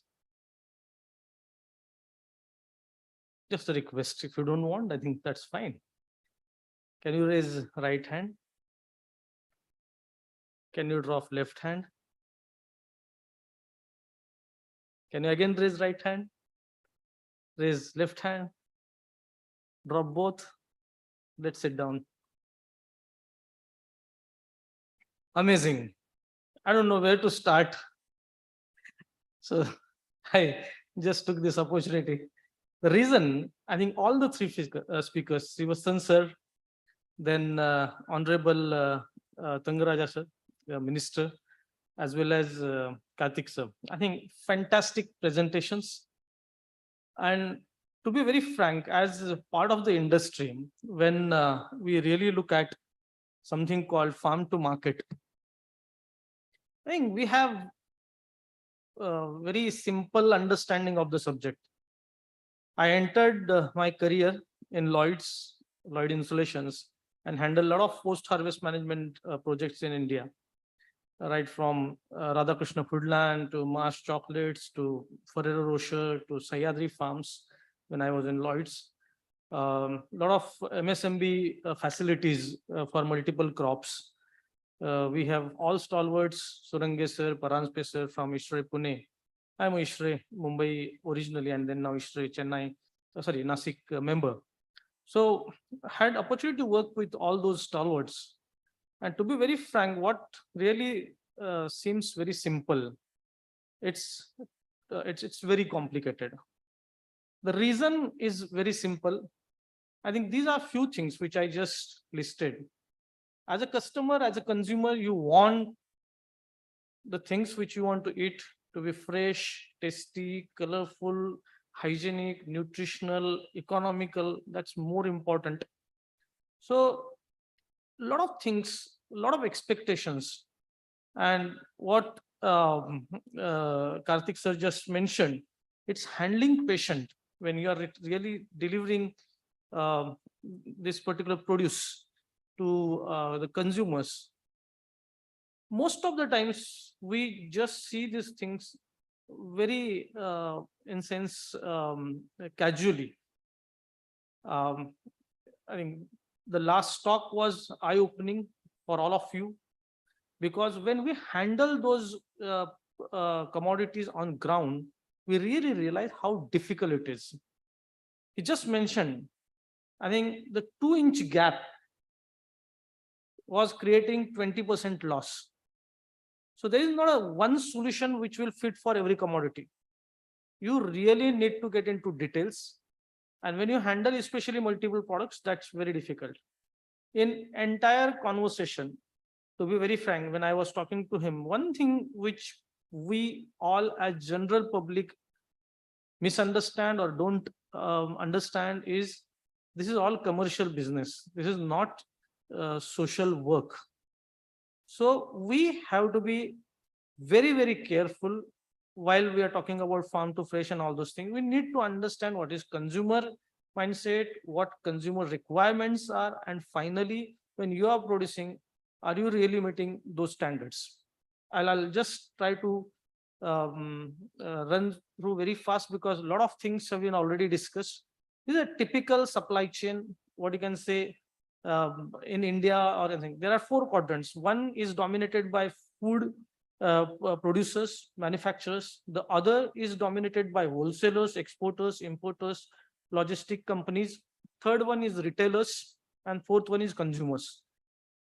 This is very important because there are few ways wherein, and we will specifically talk about fruits and vegetables and those commodities because of cold chain and all those aspects. So one thing, like where I live in Maharashtra, my parents get very fresh fruits and vegetables, especially vegetables from the native area or from the surrounding area. The same thing when it goes to Mumbai or cities like Pune, they are getting it in 7 hours, 8 hours. So there are direct routes also. So whether we want to infuse cold chain aspects specifically or not, I think we need to decide, and the things will be purely based on your commercial aspects related to that. 1 paisa, 2 paisa, 10 paisa, 50 paisa will matter a lot. And more than that, availability of the commodities, those things plays very important role. When we talk about opportunities, I think these are simple things. Our markets are very huge. I think 7 lakh crores, both in fruits and vegetables. More than that, I think post-COVID, healthy habits, healthy food awareness is one thing which is adding to this particular aspect, and good that's happening, and growing population. I think we will be 9.5 trillion in 2050. So all those wars which are happening around, I think those are going to disturb your food chains, food supply chains. We need to be very specific, because while we do all those things, there are certain things which are like facts. Every speaker spoke about this particular picture. I'm just taking help because talking and realizing, when I go to office every day, it's 30 kilometers from my place, my living place in Nasik. I'm seeing this scenario every day.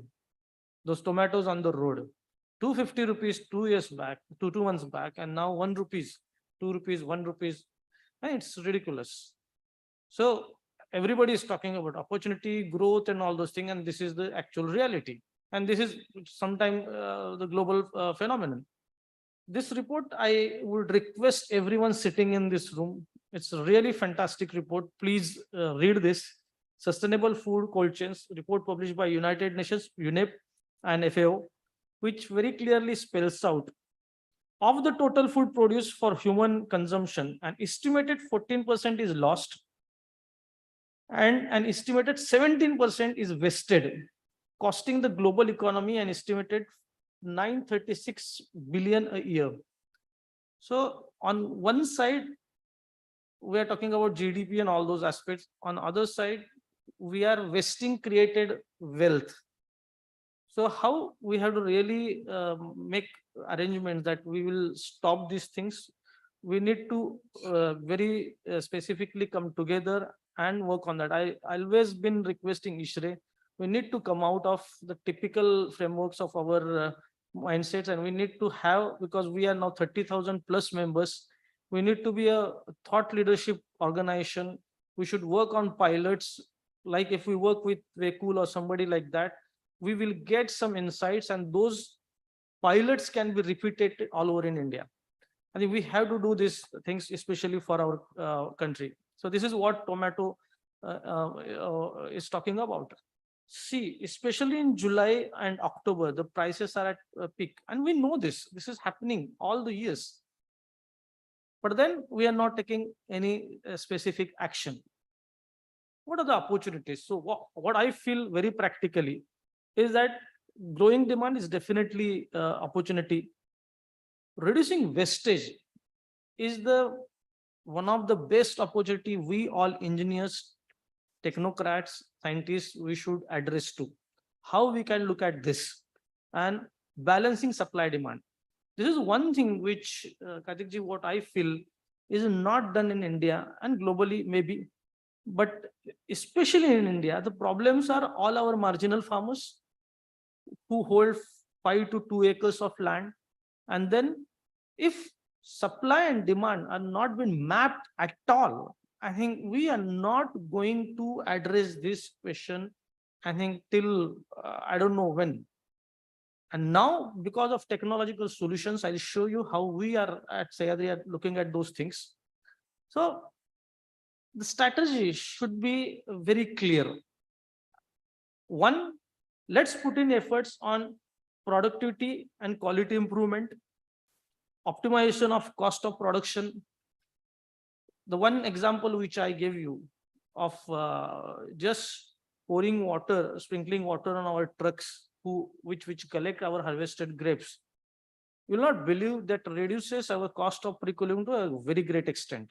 All those things, what we have to do on field, efficient farm management, efficient post-harvest, efficient marketing. I think this thing was also mentioned a couple of hours back here.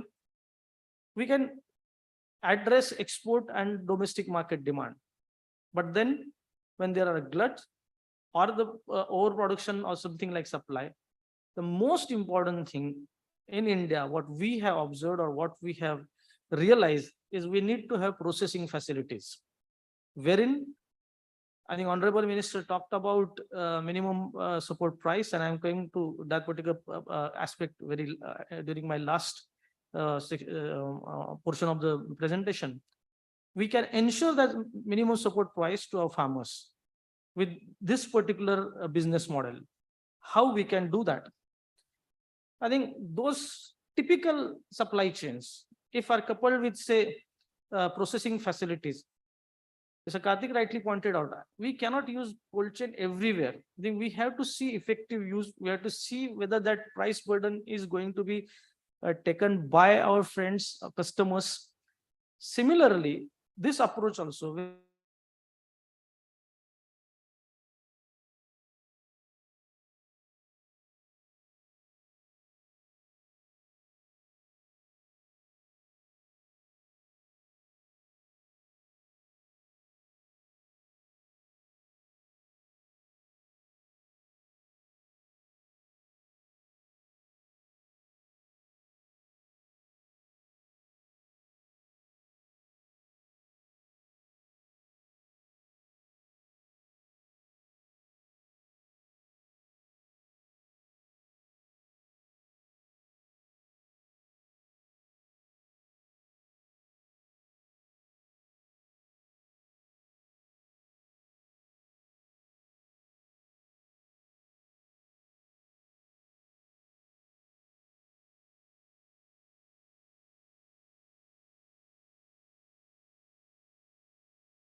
these are great examples because there was need. COVID-19, the vaccine supply chain was a great example. We have grape story, wherein in Nasik, we understand our customers. All our customers are from Europe and all those countries. They want zero residue product. They want specific requirements like fair trade or global gap certification. Our each and every farmer follows that. We follow each and every bit of requirements on legal side, on compliance side, on facility side, and finally when we export those grapes to these countries, what we in turn assure is financial resilience of our farmers. Today the company stands at turnover of 1,000 crores, with majority of we are the largest grape exporter from India. The grape is the largest fruit exported from India, and we are the largest exporter. And then the next one is tomato, where we churn around 1.5 lakh tons of tomatoes. So here we created that successful supply chain. The great example which Honorable Minister also spoke, and Amul has proved this, the dairy. If you see the dairy products, there is no fluctuations like tomatoes, onions, and all those commodities. Why? Because the supply chain is rigid. They have understood that perishability, and which is much severe than fruits and vegetables, 4 hours. So immediate chilling and then taking to, he explained the entire supply chain throughout country, throughout world, creating the byproducts like powders and all, is really settling those turbulences in that particular supply chain and really making it resilient as well as stable. We have to use the same approach for all commodities. Unfortunately, fruits, vegetables, and all those things are not taken seriously here because of the awareness at consumer level. At the same time, somebody asked, what is the base for cold store? And he really replied very well. So those things, when you understand, you have to couple all those things with your entire framework and then deliver the product. And one very simple example, I said, I'll just cite you for you from the same report which I referred. This is for Kinu from Punjab. This was like the impact of cold chain. I think they tried to make it for 2,500 kilometers, where then without cold chain and with cold chain, what is the impact? Number one, food loss reduction. Can you imagine 76% in that particular category, wherein around 400 kgs every per ton was getting deteriorated without cold chain. So that's a huge recovery. And most important thing, CO2 emissions, equivalent CO2 emissions, they are around 16% less. So if you make it very practical, if you make it very functional, it is going to give you results, provided you need to also keep in mind the commercial aspect. At the same time, the bottom, which is very important, 10 times increase in profits of the farm gates supplier, which is very important. This is a classic example. This may not fit for all the applications, but this is a published data, because I thought this can really give you good insight how we can really handle this subject. Another thing in this entire supply chain, what we are doing in tomato, we have this app called Vesatago. It is Uber Ola of farmers. Farmer book their demand. So in Sahyadri, as I said, we churn around 1.5 lakh tons of tomato, which we did last year, which is a very large business for us. And we supply for Unilever. All these Kisan ketchup products for Central India and South India are manufactured in our premises. So every day we purchase 1,000 tons. Now you can imagine, you need to have 5-10 purchase boys sitting there and taking registrations and making calls, people coming on your gate, at your gate, and just crowding it and standing there in 42 degrees, 40 degrees, 38 degrees, product loss, everything. In 30 seconds with this app, we procure 1,000 tons of tomato every day. 30 seconds. And that's what technology is going to do for you. Not only manpower savings and effort savings, but at the same time, good product at good rate, at good condition, and no hassles to anybody involved in that entire supply chain. So at the same time, I am really very happy and proud to tell you at Sahyadri, when today they are talking about 1 rupees per kg, we maintain 4.5 rupees per kg, because farmers, they spend around 2 and 2.5 rupees on inputs and their depreciation, their efforts, their family efforts and all.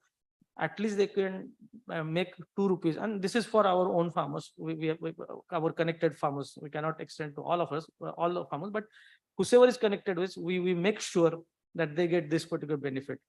But this one example, and I was really happy to see people, I think the awards for hackathon, wherein we have TCS Digital Impact Square working with us on this aspect, where there's all the startups are nurtured, incubated, and there are more than 4 startups who work with us and creating those impacts. So all the winners as well as Anna University's representative, I have already spoken to them.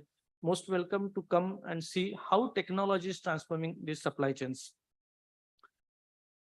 Challenges, and this is what I specifically wanted to talk. I think in entire supply chain, everybody talks about each and everybody, but unfortunately, there is one guy who nobody, for whom nobody is actually really thinking or talking. We talk about worker salaries and they should be as per norms. I think in all the supply chains where you work with so-called organized OEMs or organized buyers, they will compel you with all those aspects that you should ensure this, all compliances, environmental, social, governance and all. But what will, why we are not talking about farmers? Because they are the one who actually produce this. And that's really important. And these are their challenges. I told you this small holding is one of the biggest challenge. And because of that, they can't do anything.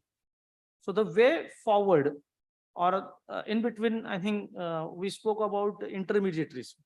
Yes, that's perfect. But at the same time, all those intermediaries make money, at least 1%, 2%, 3%. Consumers get benefit of that. But the guy who originated is left, I think, without any profits sometimes. Why? I think there should be some good practices like MSP and all. But then if you have to really come out, what we realize, the answer lies in something called coming together. This coming together is very important in countries like India, because if you come together, make that piece of land, say 1,000 acres, coming 1,000 or say 500 farmers together, you can address your problems, buying, selling, everything, and have a lot of power to you. Common processing facilities to global standards, to national standards, and then the bulk buyers, because ultimately you cannot sell 1 kg, 2 kg, 3 kg. Scalability is very important. Marketing is very important. Capacity is very important. And when you talk about all those aspects, I think those poor farmers really lack into that. So coming together is one thing which we realize is one of the best thing. And this is the way we look at it. One is farmer facilitation. Second thing is processing operations, tech-enabled supply chain, and physical, digital retail platforms. So we are taking full advantage of all those aspects. If I run through with each say thing what we have mentioned, the reason we could make 1,000 crores, I think I can say this is the one slide which can give you all the answers. You have to understand first of all customer. I am manufacturing products, I am producing products, and I cannot go and pressurize customers to please buy. It's not going to happen. We have to understand customer mindset. Accordingly, we have to process or supply it fresh or whatever it is. From there, story starts. And when you put risk in different buckets, like Karthik ji was saying, their farmers hedging their risks. Same way, when you come together, you can think about your hedging strategy, how you can look at those opportunities, sort of understanding, and accordingly, like our strategy for our farmers is we normally tell them ki don't put in 100% grapes in your, because grape is a very expensive crop. So global warming, we are talking every day in, day out. Last 5 years, the weather there is not stable at all. We have rains around December, January, which is very devastating.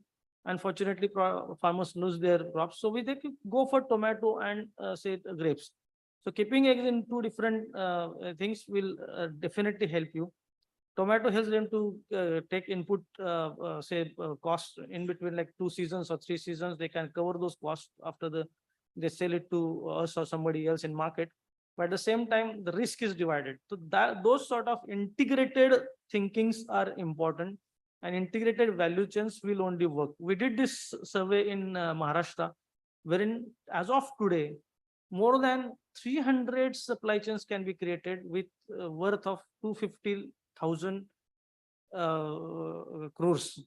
So potential is immense. Only thing is our strategies, our frameworks, because we all need to come together and think on it, including policymakers, technology platforms, and then users and customers. This is what I would like to share very happily with you. At every stage of the product, we are using technology and making sure that, like just in time, you get everything in time to the best of the quality, to best of the specifications, and make very little wastage. And that's where it really helps us.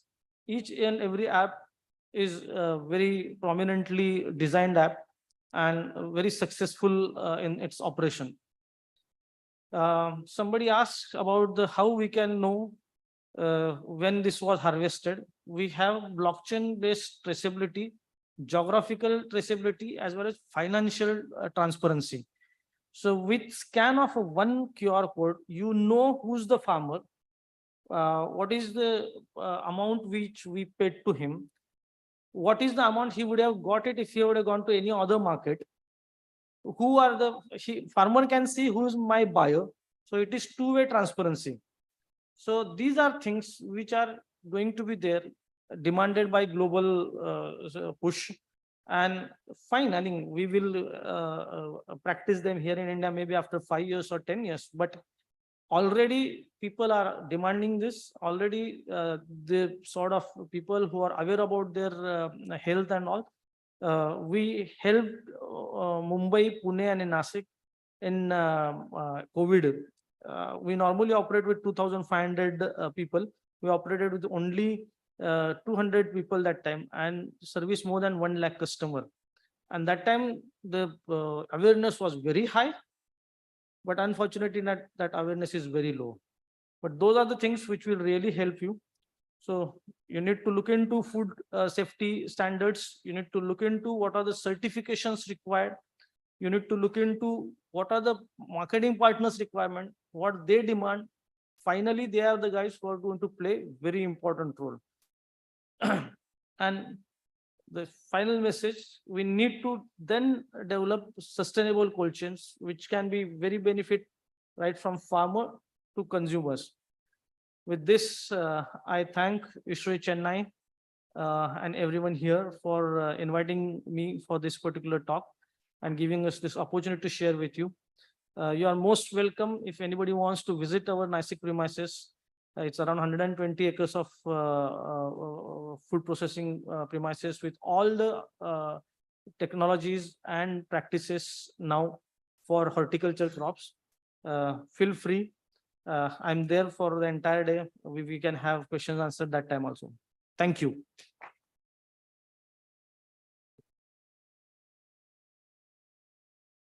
Yeah, thank you very much, Mr. Abbas Kale. Yeah, it's very heartening to note that we have an ISRO member who is an entrepreneur himself, and he is practicing what he must have taught himself. It was taught earlier, and now he's practicing something, and he's inviting all to visit his plant.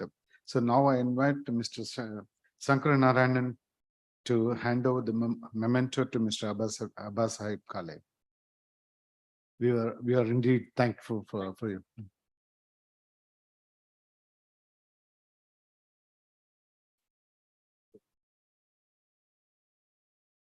I must say that this whole session was based on cold chain, but they really touched a very sensitive part, that is food. We most of the time people cold chain only talk about technical things, but whereas this session touched on the food and the importance of food in storage. So I was very happy that we had people with very practical experience, passionate about what they are doing. So I'm also thankful to ISRO for giving me this opportunity. Thank you very much. Now I leave it to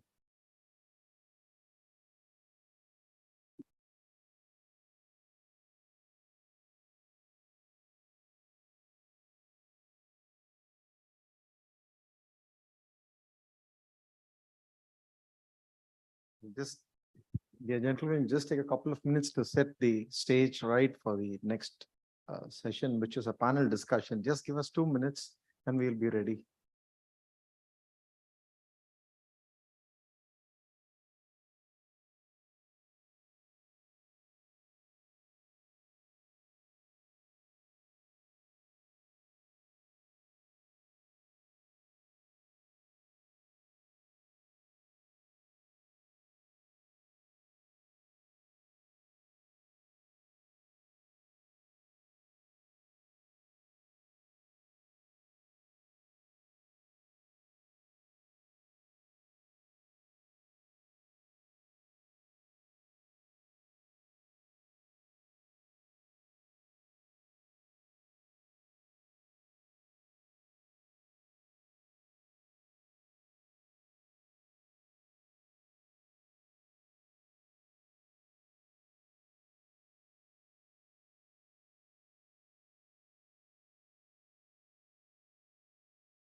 As we come to the last session of today's program, and of course, the last session of the entire conference itself. So we have an interesting panel discussion. The topic of the discussion is environmental sustainability in process chilling, technology, refrigerants, and energy efficiency. It's my pleasure to welcome Mr. Parthasarathi, who will moderate the session. And to join him, I invite Mr. Manoharan, Mr. Chetan Tavre, and Mr. Rangarajan. Over to Mr. Parthasarathi, sir. Talk 354, panel discussion on environmental sustainability in process chilling, technology, refrigerants, and energy efficiency. Mr. V. Parthasarathi has 4 decades of experience in domestic, commercial, and industrial refrigeration systems. He has worked in sales and operations for Shriram Refrigeration, Tecumseh India, Danfoss Industries, and IceMake Refrigeration. He holds a diploma in mechanical engineering, a master's degree in political science, and has completed a management program at IIMA. He serves as a consultant for refrigeration product solution design and refrigeration applications for dairy and cold chain. We welcome you, sir. Mr. K.P. Manoharan obtained his BE in Mechanical Engineering from GCT, Coimbatore, and his ME in Industrial Engineering from PSG Tech. He is an expert in heat exchanger design, energy efficient chillers, and inverter-based refrigeration solutions. As an entrepreneur, he was involved in manufacturing components for wet grinders, cooling towers, and compressed air dryers. He pioneered the development and manufacturing of waterless dry cooling. Mr. Manoharan is the managing director of Gem Orient Machinery Private Limited, a JV with Orient Machinery of Japan, manufacturing process chillers and inverter precision chillers. We welcome you, sir. Mr. Chetan Tavere is a B.Tech graduate and also holds a master's degree in management studies. He has a rich experience of 25 years in the refrigeration industry in product development, production management, and quality systems. He started his career at Emerson and was subsequently the director of R&D at Danfoss for reciprocating compressors and condensing units. He is a director at Climastering Technologies LLP, a company manufacturing various refrigeration solutions, including process chillers for dairy and other industrial applications. We welcome you, sir. Mr. Rangarajan Kidambi is a graduate engineer with over 30 years of experience in the refrigeration and air conditioning industry. He is the CEO of Electrons Cooling Systems, a company involved in product and process cooling solutions. He has a thorough knowledge of the standards for testing air conditioners. His experience covers equipment design, costing, and project execution. In the early 80s, he played a crucial role in designing, developing, and manufacturing an ISI-marked window air conditioner under the brand name Electrons. We welcome you, sir.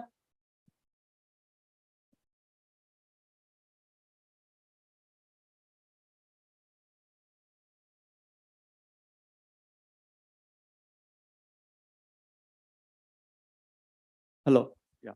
Vanakkam. Namaskar. Happy to be here with an elite team of entrepreneurs who have proven themselves in the cold chain, not in the literal sense of cold chain, but associated to cold chain, because this is a segment which is generally not in the forefront of most of these events. So we thought that, though they are in the background, they form an important role because of their work and the equipments that they produce. So just to create more awareness, we thought this session could be there. Normally, when we say chillers, people relate to HVAC chillers. But then there is a big industry of process chilling, which cools plastic machineries to remove the excess heat from them, auto ancillary units for the machine tool coolant cooling. Then even MRI scan machines need chilling, and of course dairy, where a lot of chilling takes place, cooling and chilling takes place. So this is to set an idea about the process chilling that happens. And there are, we would like to first understand what is the current situation from our elite team. Mr. Manoharan, what do you think is the current situation in process chilling? Very good afternoon to all of you. Basically, we as a company, we are a company who, by the name of Gem Equipments. We have partnered with a Japanese company in the name of Orion Machinery. Orion Machinery is a almost 75-year-old company. They produce a lot of refrigeration equipment. The specialty is the Japanese chillers are all inverter-based chillers. So our technology transfer that happened from 2017 was to transfer the inverter technology into India for the process chilling requirement. So there are two associated issues connected with the inverter technology. One is we can maintain the temperature accuracy up to 0.1 degree plus minus of the set point. So this is one of the greatest outcome of the inverter chiller design. The technology has been transferred from Japan, and we manufacture those range of products with their specifications in India. This is first advantage. The second advantage is we are able to straight away see, because all the compressors are permanent magnet motor compressors with inverter married to the compressor.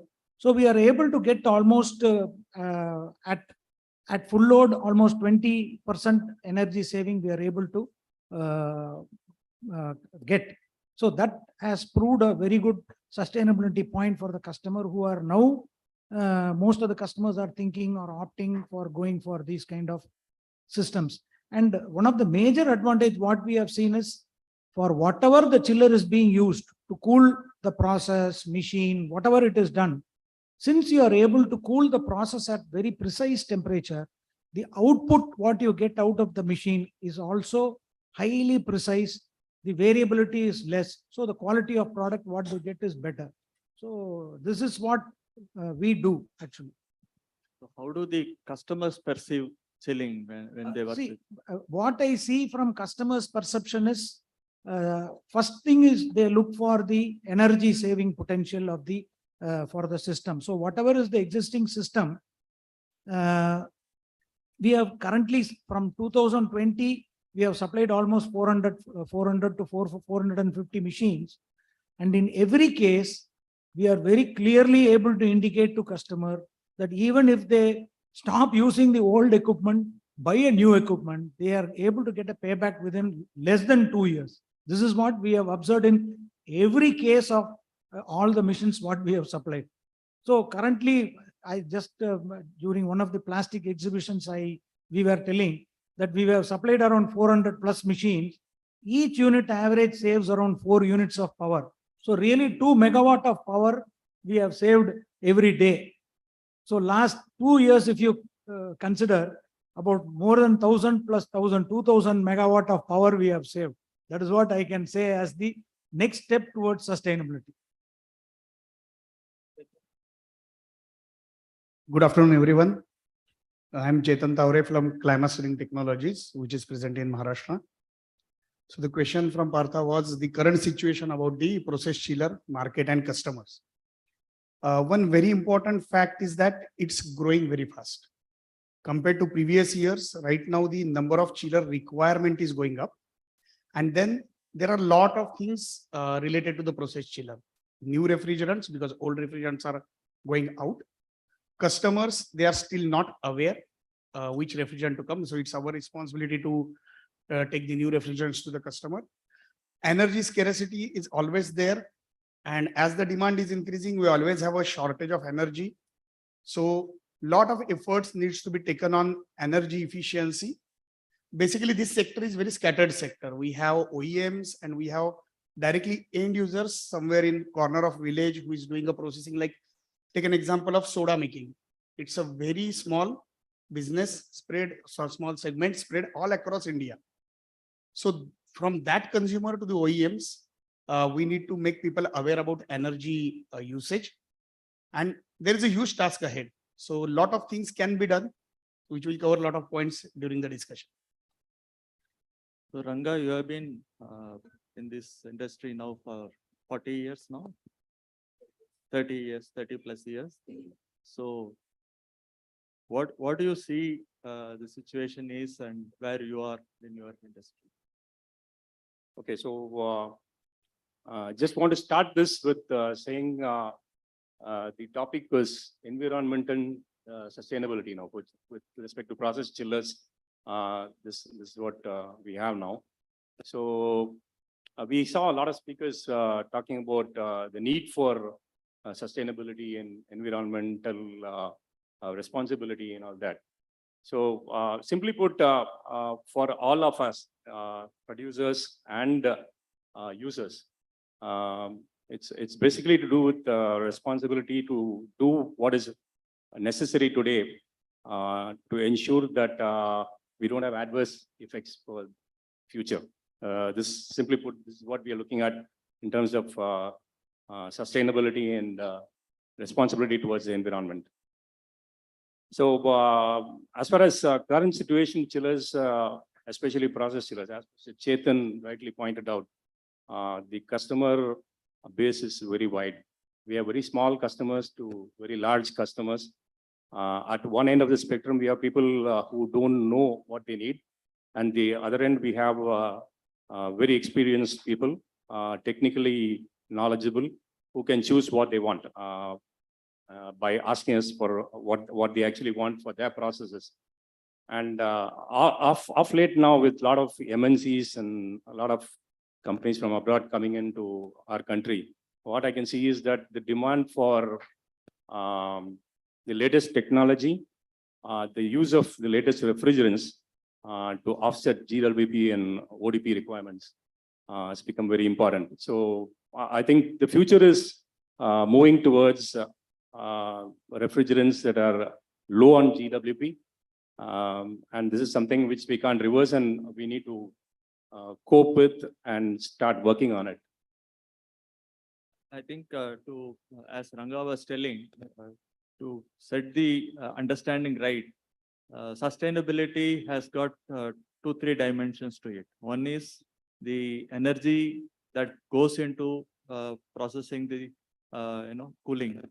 So how much are we able to save for the customer, not only for the customer, for the environment. And then, of course, the next most important thing is what I think all of our speakers touched about is the refrigerant change. So these two are there. Refrigerant change, we all know earlier the ozone depleting was phased out. Now we have global warming potential refrigerants which need to be phased out. Interestingly, in the domestic segment, in the refrigerators and to a great extent on air conditioners, we already have switched over to very friendly refrigerants, even maybe natural refrigerants to a great extent. But in the commercial segment, we are still not do. We are lacking there. And for to compare again in the standard air conditioning and refrigeration segment, we have energy labeling. So the government intervenes, all the stakeholders are there putting in their inputs, labeling, all those things are there. Bureau of Energy Efficiency pitches in, all those things are there. But it is in this fragmented segment and where, like Chetan was telling, the customers are spread all over India. So some of the applications, we don't even know why they are asking for chilling. Until we get involved, we will not know why they want chilling. So that is a kind of challenge. And then cost, pricing, all those things are challenges. So here is, this session hopefully creates enough awareness among ourselves and so that we can carry forward to the customers. So when we talked about, Mr. Manoharan first touched about the variable speed compressors. So how does it, he was telling about precision cooling, but what about the cost? And are we able to convince your customers on that? Yeah, this is a very critical and very interesting question. We also almost from last 20 years, we have been making the standard on-off chillers. So that is already in our range, which we have been making for quite a long time. Now, when we tied up with this Japanese company, our Japanese company was initially insisting that we continue to make our existing chillers, plus you add on to the inverter chiller as the time goes by. And once after a specific period, we thought we can phase out the old on-off chillers also. But unfortunately or fortunately, since the market is growing at a huge pace, whatever existing customer with on-off continues to buy on-off. And when we are trying to convince the customer for an inverter, there is a cost factor, because previously you would have bought a chiller with a specific price point. Now the price may be different. But what we are able to observe is we are able to make the product at around 25 to 30% premium when compared to the standard on-off chiller. That is the price point. And the difference in price can be made off even within less than 2 or 3 months. But there are a lot of still, since the market is still not open or other manufacturers not available, there is nobody to compare because still nobody makes chillers with 410A. We have started from day one. We have started making with 410A. So these kind of comparisons, we are facing challenges convincing the customer. But today, I feel customers are moving towards that phase. This is my opinion. Yes. So with respect to capacity control, which Mr. Manoharan was speaking now. So digital scrolls and this new technology which have just come up. But prior to that, we have already started using frequency drives on semi-memory compressors for quite some time. The advantage this gives is that there is always equipment running factor that is considered, and we end up oversizing our equipment with respect to what the process actually needs. This is something that is very specific to process and industrial cooling solutions, unlike maybe for air conditioning.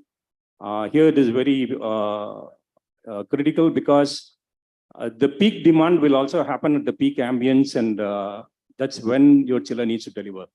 So we cannot throw up our hands and say that the ambient is high and stuff like that. So to overcome this, what we can do with compressors that can be run on frequency drives, or maybe select compressors in such a way that whenever the maximum peak demand happens, can be run at higher frequencies, and at other times you can run it down to low frequencies and modulate the capacity.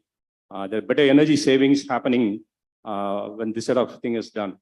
So with that in mind, I would say that it's really time for most of us to look at, especially for process cooling applications, to look at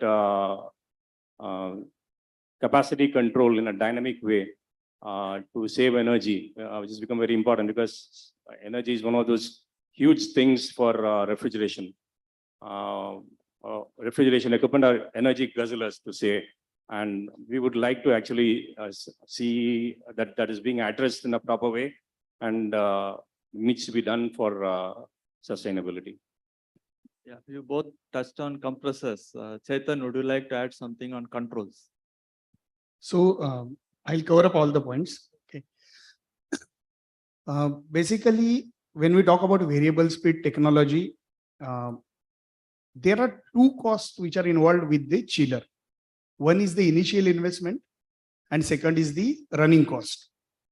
Majority of the customers, barring OEM, they focus on initial investment and they do not give enough focus on the running cost.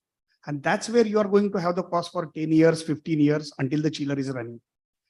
This cost is drastically reduced with lot of technology which is available with all of us. It can be variable speed compressor. It can be lot of automatic controls. It can be a design for which we pay little extra in the initial investment and then pull down the running cost drastically, where the payback is very early, as said by Manoharan sir. You can get payback within very less time. But that awareness has to be generated in the customers. Customer must know what exactly he wants. It is all about the total runtime of the chiller. If the runtime is more, then if you have a variable speed technology, you definitely have a great benefit. Then there are a lot of technologies which are available. One of them to mention is a thing like IoT. Now, the moment we talk this word IoT, people believe that there is a huge cost which is involved, and now we cannot invest that cost. There are very simple tools and techniques which are available, which can be easily put into your chiller controller, which can give lot of benefit to the customer itself. He get all the data of the chiller running. He can generate all the reports. He can see what is the cost he is getting for running the chiller, and then he can work on optimization. So if you see in the technology point, we have screw chillers, crawl chillers, reciprocating chillers, centrifugal chillers. All of them are fixed speed and variable speed. So that technology can be selected based on the requirement of efficiency. Then we have a lot of controllers. One example is like electronic expansion valve. Of course, it is almost 10 times costlier than the conventional TXV. But with that valve, we can reduce a lot of energy consumption. We can optimize the performance of the equipment. May it be chiller or even for that matter, may it be any other cooling equipment. We can optimize it to the working point and we can reduce the running cost. And then a lot of IoT, as I mentioned, to generate the data and further optimize the system. Okay, you are talking about controls, how even that can be a major addition in saving energy. So that's interesting.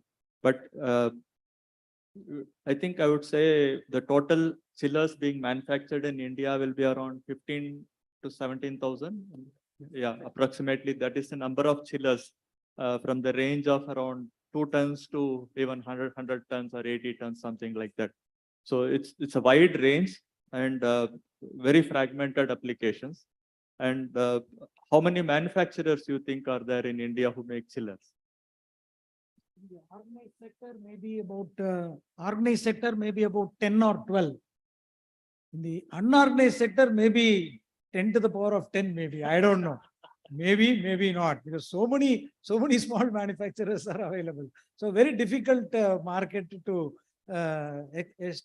especially pinpoint and establish. So it's very difficult market. Unfortunately or fortunately, if you see the overall refrigeration business as such, maybe 1,000 crore, 2,000 crore like that, the segment of this process chiller is hardly about 500, 400 crores. So my opinion is nobody will get bothered about this. Even for next 40 years, nobody will look into process chiller until and unless we, the manufacturer ourselves, should take corrective action and go. See, for example, from 2020, see, we are a company who makes dryers, and we are one of the largest air dryer manufacturer in India. We produce about 8,000, 7,000 to 8,000 dryers a year.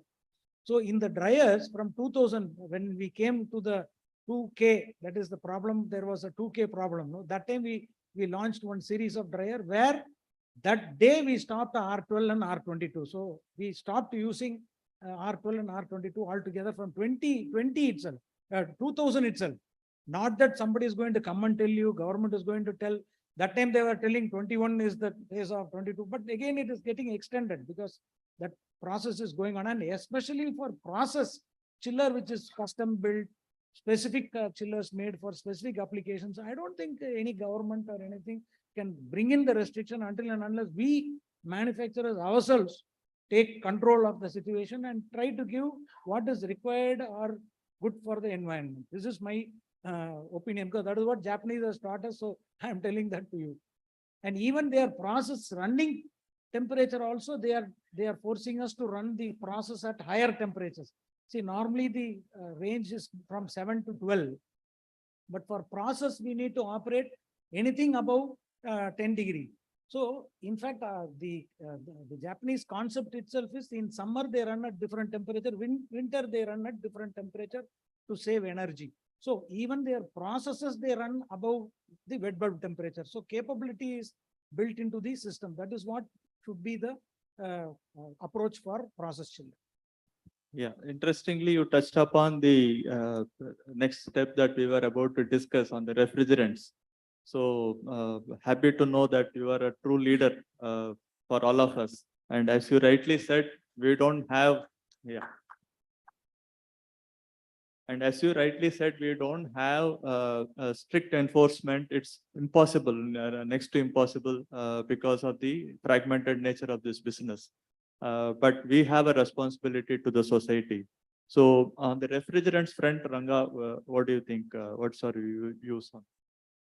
As Mr. Manoharan rightly said, just 2 days back, I was talking to a customer who still wants an R22 based chiller. So, so he already has an offer from somebody for an R22 chiller. So now I need to go and talk to him. Either I convert it to something else, the HFCs that based on which we make chillers, or I need to follow him to be able to get the order. So I really don't know how to resolve this. But as you are rightly saying that this needs to be taken up, one end taking it up by ourselves, that is the producers of the chillers. That is one. I think responsible people would definitely do it. But there will definitely be some segment in the market where they would fall back and want to continue doing the same old things, which are detrimental to sustainability. So I think in such a case, what I would think of is maybe a body like ISHRE should have maybe a panel or a group that can get into this deeply and come out with some pointers as to how this can be rearranged, reorganized, and ensure that there is a proper way forward in a structured manner, rather than people trying to fall back with the older refrigerants or the older technologies, and so that there's overall growth for the industry per se. Yeah. On the subject, Chetan, would you like to give a brief about the refrigerant change? Yes, as Mr. Rangarajan said, if we want to give alternate refrigerant, there is always somebody available to give R22. And that's today the story. I hope 31st December 2024 is the last date for HFCs for the new machines. So I thought it was 1st Jan 2024. No, I think 31st December or maybe some. I was talking to Dr. Sukumar Devata, and unfortunately, I think he is not here now. So he was mentioning to me that when they say the year, in that segment, it's basically means the start of the year, not the end of the year. Okay. So maybe we need to No, recheck. these timelines are pulled back by Indian government very well. So that is a good initiative from the government.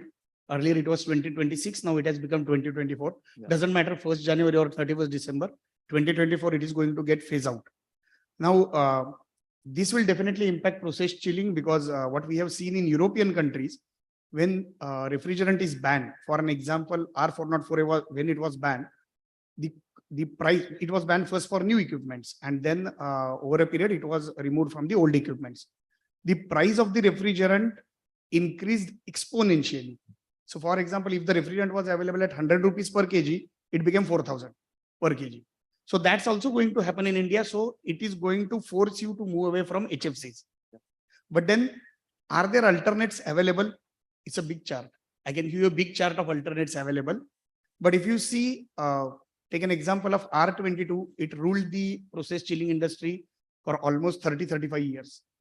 Now, which one refrigerant will replace R22? Nobody knows. Even as a manufacturer, we don't know. Even the big OEMs, they don't know. Even the customers, they don't know. So it's a process which is going on, and then we will discover which is the replacement.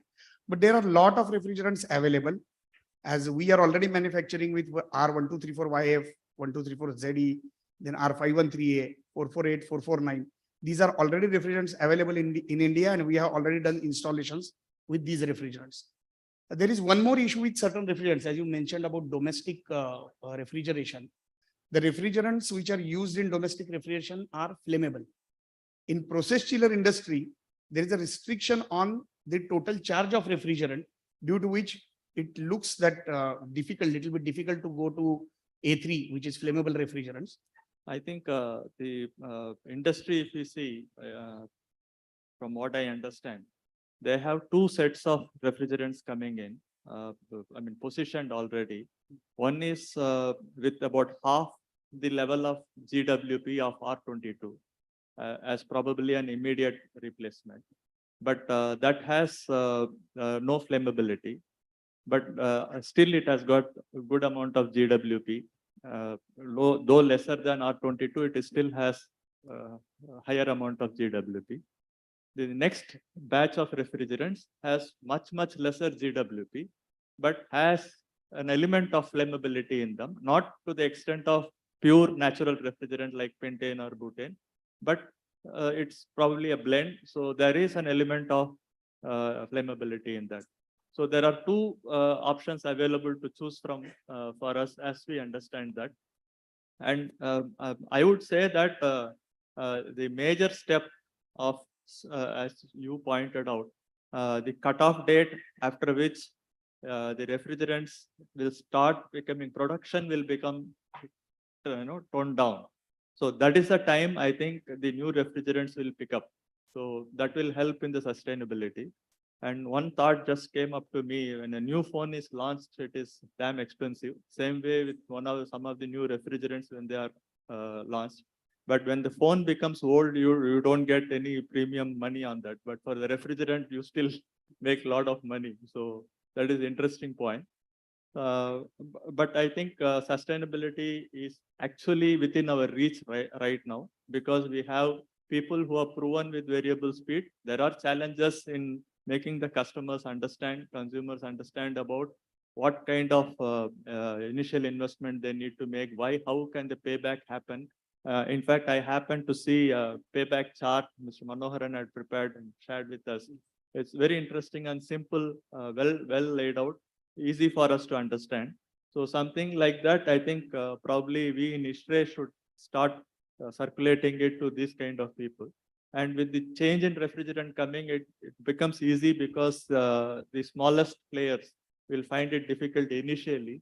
So at that time, it is, if we educate them, we train them, I think that can be the way forward. Any other thoughts? Any of you?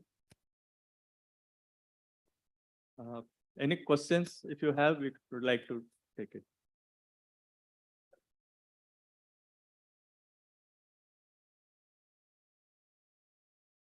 This variable speed drive is being propagated every what do you say, enthusiastically and deliberately in the market for all the products, whether it's a VRF, whether it's a variable speed drive chiller and other things. But what happens to the harmonics? It develops because it creates nuisance in the electrical pollution, and customer has to pay penalty in the coming years. So when it comes, I think we will face the situation, sir. It's very clear. See, It's already come. but it is not implemented. See, this harmonics is there. And the inverters have already got harmonic protection shields already available. It is not that it is not there. But again, government still has not come with the regulation. What harmonics is allowed, what is not allowed, nobody knows. So No, if it is known, up to then 5% and 8% voltage. it and already standard takes harmonic. care. Yeah. Existing inverters take care of that. Only crude inverters don't take care of that. What is coming as a system for the compressors, they are with those harmonic protections. It is coming with them.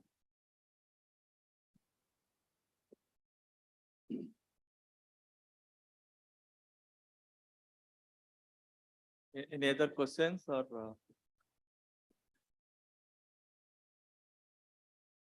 So for this refrigerant phase out, can't the manufacturer of compressors pitch in? Why can't they stop the compressors with R22? Yeah. Similarly, for the refrigerant manufacturers, why can't we ask the refrigerant manufacturers to stop making R22? Let's go worldwide phase wise. USA, Europe, already all the compressors for R22 404A stopped. In India, the phase out is happening now. So manufacturing stop? Yeah, but they are manufacturing for Asia. Because they have customer here. So no. So it starts with them. If they stop, then the things will go very fast. Take an example. You have a compressor.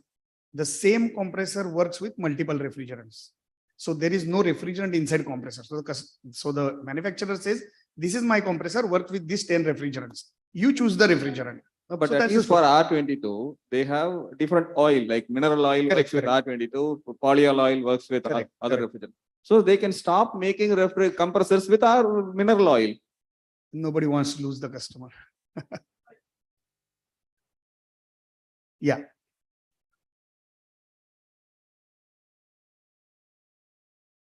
You make a program to retrofit that with an alternate refrigerant compressor. That's what I am saying. If you start with a manufacturer, it can be very fast. Yeah. If you really wanted to do it.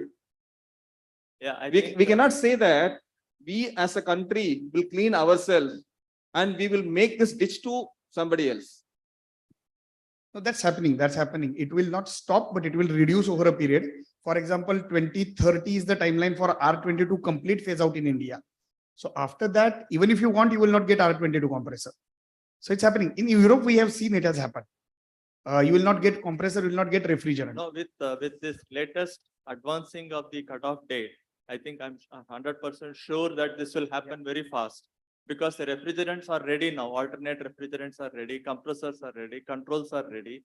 Earlier cases, none of these were 100% ready. Now everything is ready. It's only a question of cutting off the supply, as you rightly said. I think with the refrigerants happening, everything will fall in place. So I see a lot of positive outlook there. So anyhow, thanks for raising this question. If there are no other questions, we will take. Actually, from shifting, you can go for 407 and 410. So somebody choose 407, somebody choose 410. So what is the right solution? From R22 to chiller segment. Not equivalent. 410A is not equivalent of R22. Near equivalent of R22. High pressure. So system you cannot retrofit. So typically, when R22 phase out happened, typically I think 407C was pitched as an alternate refrigerant to R22. But now that R407C also has a GWP potential, which we are unable to take out completely. So I think we need to ask the refrigerant manufacturers why they keep coming out with newer refrigerants and how they calculate the GWP and what happens there. So, that's something we need to understand. It's really, I am the dark about. We seem to follow industry leaders, especially when it comes to refrigerants. We seem to follow what the industry leader does. That's what's happening. From that sense, we at least have a leader who has proved himself that with the alternate refrigerant 410A is sustainable. It is. and with inverter systems, he has been successfully commercially selling it. So this is an example that we all can emulate, and others also have done a lot of work. That is the reason I requested them to join us here. So I think the thing is about awareness, creating awareness and training, both of which can happen with the support that through ISHRE we can get it done. And it is all individual responsibility. We all have to have our consciousness and start the exercise. So Thank you, sir. Thank you all the panelists. Oh, do we have a question? Oh, sorry, please. Last question. We'll take this. as the Sir, last question. yesterday in the conference, they were mentioning about CO2 as a refrigerant, which is going to be a natural refrigerant. In process chillers, is CO2, have you seen this, sir? Like to have CO2 as the refrigerant in the chillers?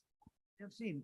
There are processes that are using CO2 refrigerant for process, but the problem is currently the volumes are not there, and again accessories, compressors, that is a challenge. I think that is why we are not able to push in, especially for small units. See, it may not be very sustainable for chota units. So maybe large unit, yes, maybe, but small units may be difficult. It will happen over time. Yes, exactly. Yes, there it is. Anyway, ammonia is already there. So anyway, So, thank you. Yeah, so please. thank you. Thanks to everybody, and thanks to Manohar and Chetan and Ranga.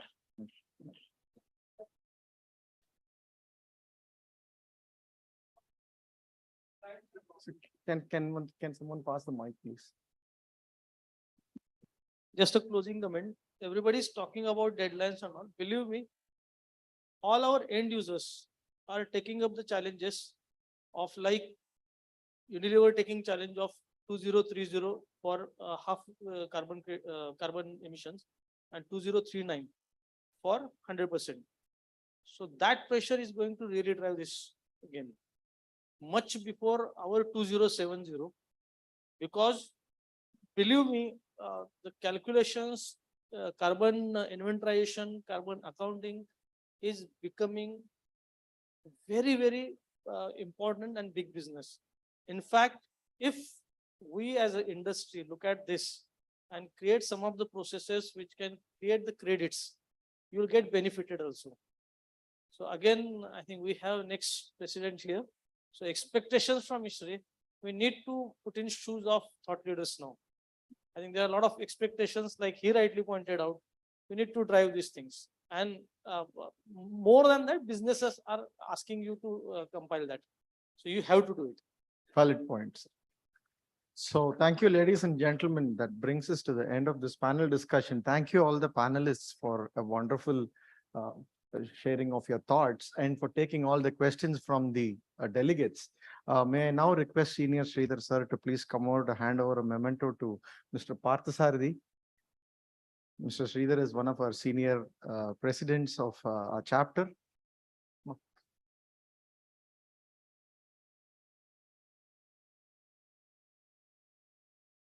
Mr.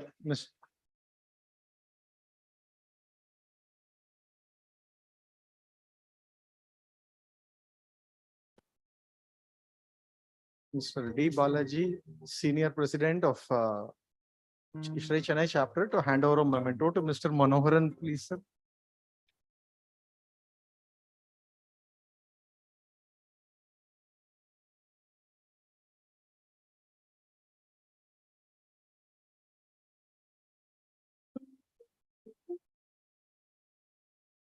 Mr. Sayani Haribabu, past President of ISHRE Chennai chapter, to please hand over a memento to Mr. Chetan Tabre.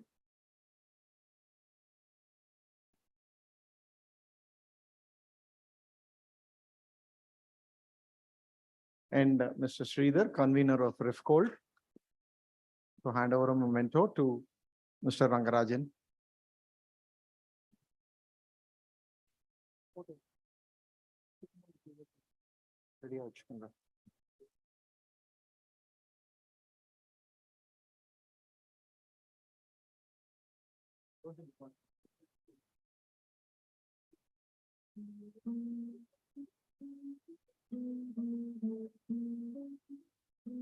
I invite Professor Sukumar Devata to please give the closing remarks of the conference.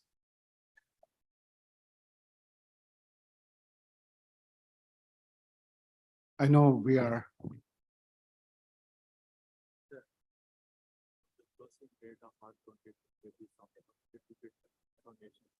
Okay. So there was a question about R22 closure in India. The 2024, 1st January 2024, all new air conditioner will not use R22, but it has a validity for use till 2030. Only after 2030, you can use it a small quantity for servicing. So, but it is a immaterial thing now because virtually entire industry has come out of 22. They are using non-22 in air conditioners, so it's not an issue. But legally, you cannot put into the market R22 based AC from next year onwards. Thank you. So this was a question asked to me, so I thought I'll answer. Okay, so I've been given the responsibility to make a very brief closing remark.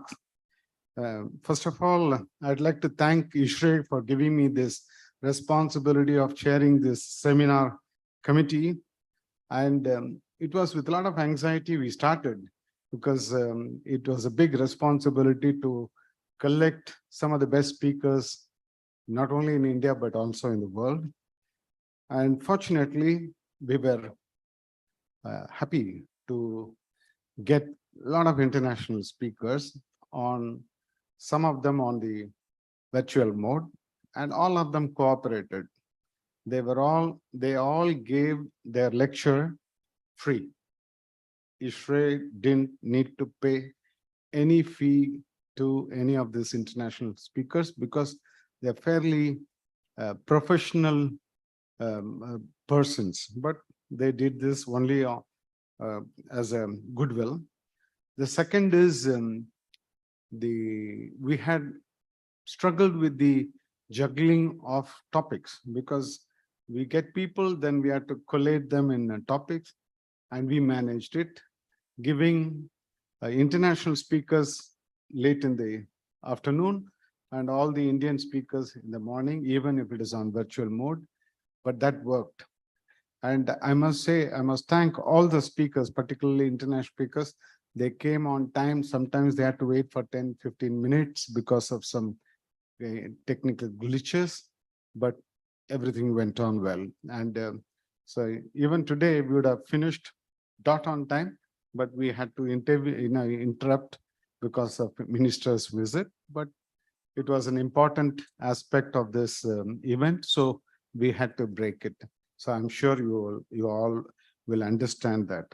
And finally, I'd like to thank all the speakers for putting effort to impart information and knowledge, because some of them spoke from their practical knowledge, some of them on their combined practical and theoretical knowledge and market aspect.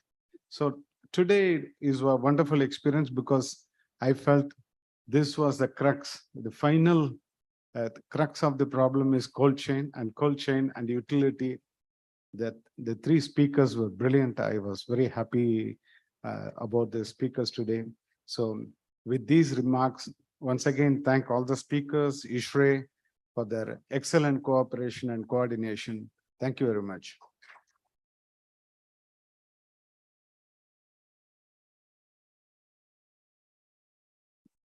Please stay with us.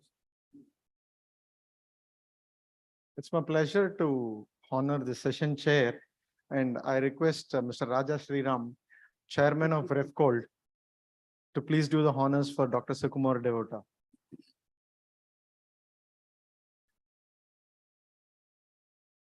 Before I hand it over, just 2 words. From the day we decided that Dr. Sukumar Devota will be the chair for the technical sessions, very well coordinated by Dr. Saravanan. Believe me, I have had everyday mail exchanges on what is this and what 10 months ahead they had planned. Every day, every night, I use sometimes with Dr. Sukumar Devota, he doesn't sleep at all. That is the kind of drive this gentleman has, and that is the kind of power with which he drove the entire technical sessions, and you could see the results of it. And we are happy that we got the best of the fruits of it, sir. With my all sincere gratitude, I hand it those to you, sir. Thank you very much, sir.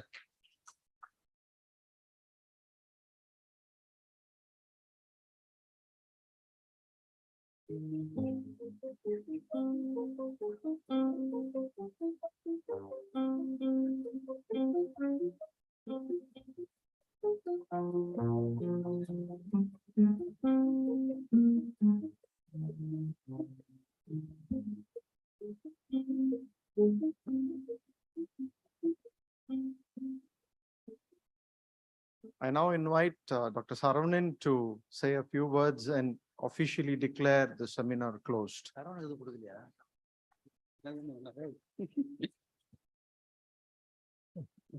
Good afternoon. So we had about 28 speakers, 4 sessional chairs spread over 2.5 days, and believe me, all the sessions, the hall is full. So thank you, all of you, for coming here and sharing the wisdom of knowledge from all the speakers. Okay, so it's entirely different from the earlier Refcold version. I was a part of the earlier seminar also, and this seminar went on very well with the 100% full capacity of the houses. Okay, so thank you, all of you, and looking forward to meet all of you in Refcold 2024 seminar session in Calcutta. Thank you very much.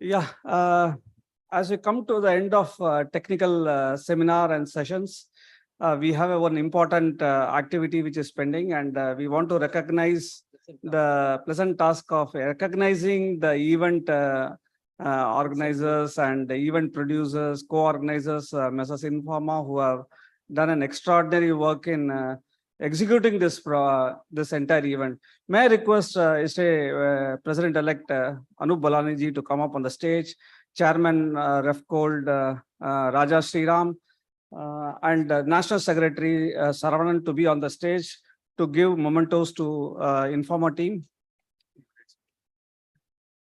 So one important, obviously, I like to thank all the student volunteers who is part of this seminar hall. Okay, from LICET and Shairam College and Eastern Engineering College for their support and hard work, and supported by Sariga and their team. And also the final thanks to the best friend who has taken the whole seminar so on his shoulder and done it successfully, our Sankar Rajashekharan. Thank you, sir. Thank you very much. Excellent timing, perfect calculation, and perfect starting and finishing. With ease and elan, this gentleman handled it. Thank you, Shankar.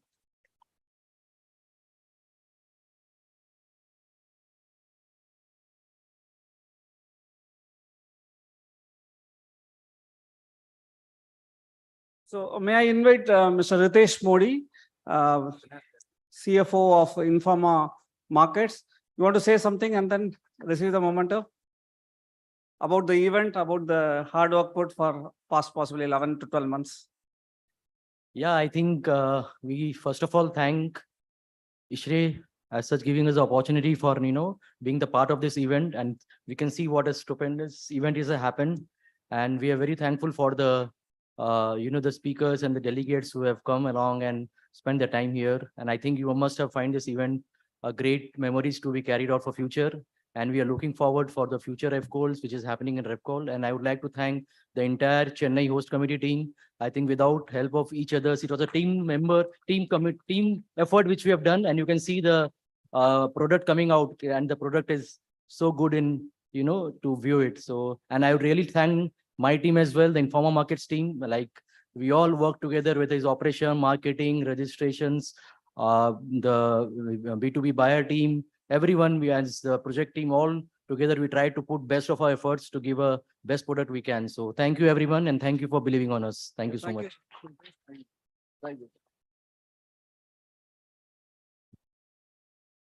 A round of applause for Mr. Ritesh.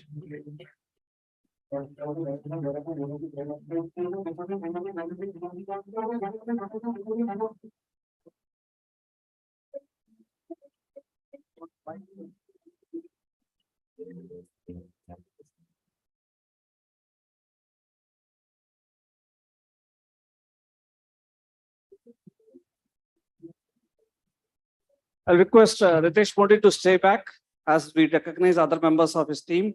Mr. G. Videsh.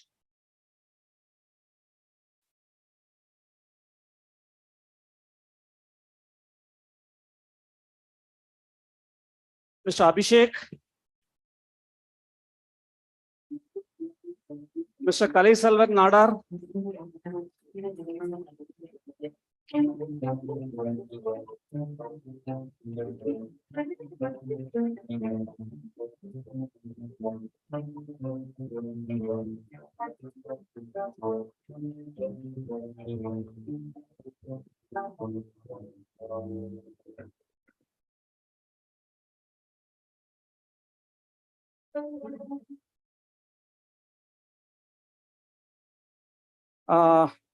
You stay back, Ritesh. So when you are there with your team, Khushbu has been wonderful in arranging all the RPL awards. Thank you, Khushbu, for your efforts. Neil Patel.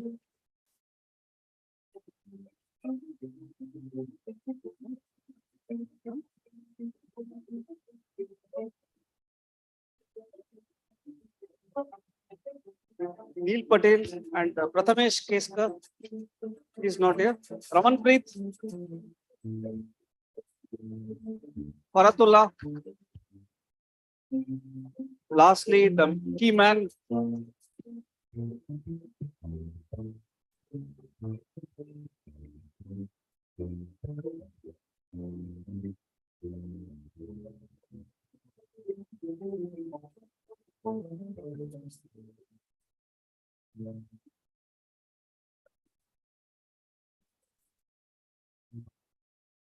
Mr. Rohan Chopra.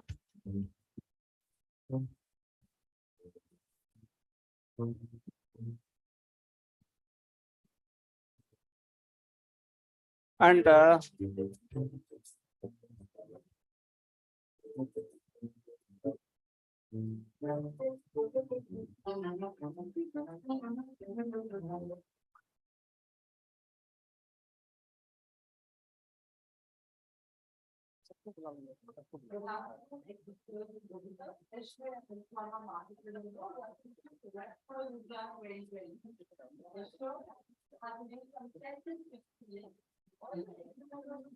Informa team, please stay back for a group photo. I also invite now Santosh Tiwari, Sandesh, Mayur,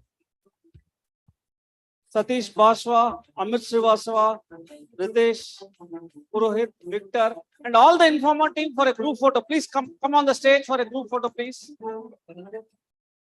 Please come on the stage for a group photo. The entire team of Informa who have made this event happen in a grand manner. Thank you all.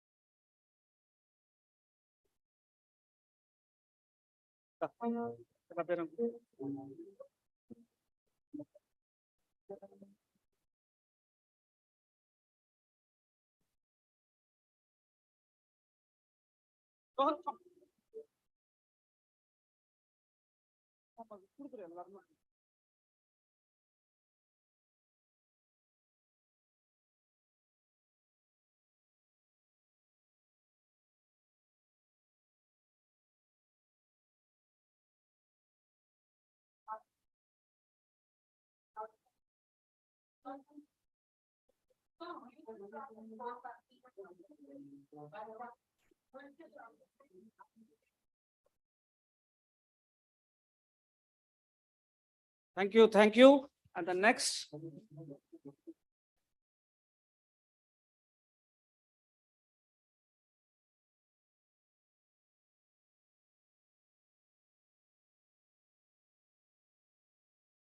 I request Anup Balani ji, Dr. Saravanan Raja Sriram to stay back to facilitate the host committee.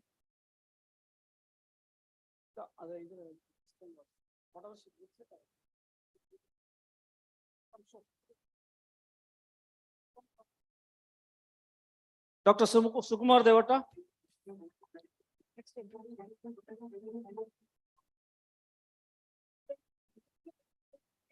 Manikantan Gajendran. I'm not calling in any order. I'm calling as it comes by. Okay.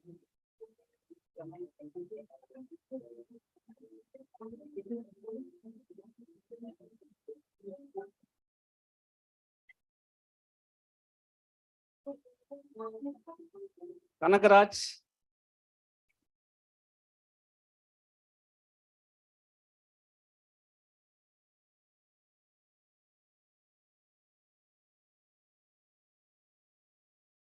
Gokul. Gokulnath.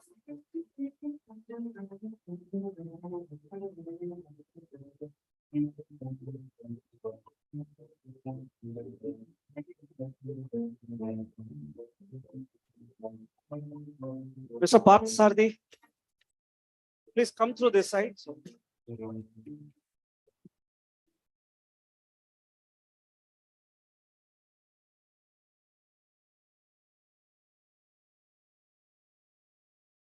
Mr. Shankar Narayan B.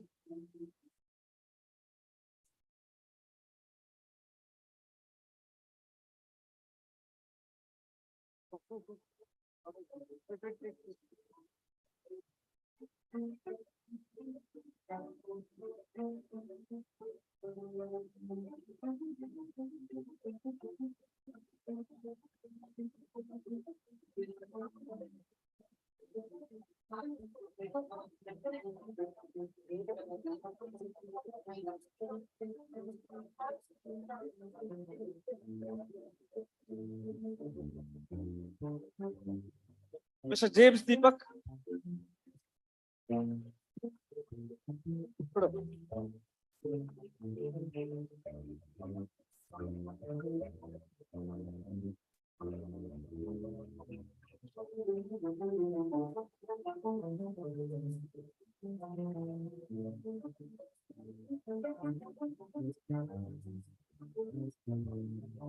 Mr. Suresh Reddy.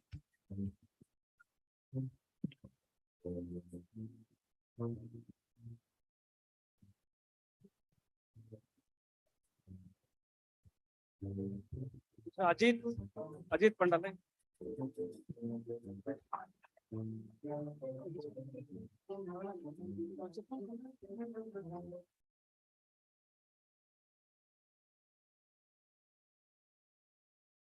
Mr. Seshadri. Seshadri is not there. Can somebody receive on his behalf? Suresh Reddy, please receive on his behalf. Ali Sode is receiving on his behalf. Good. Next.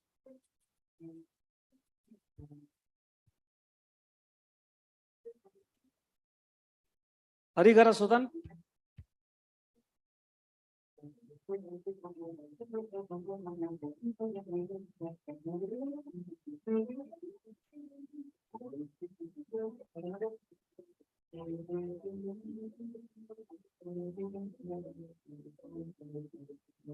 Balachandran.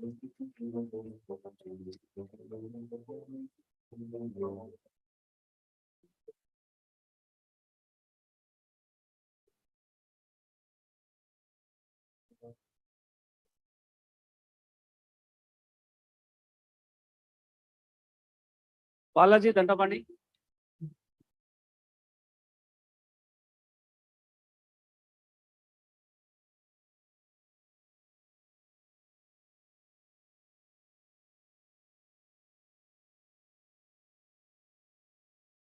Sandeep Lokre.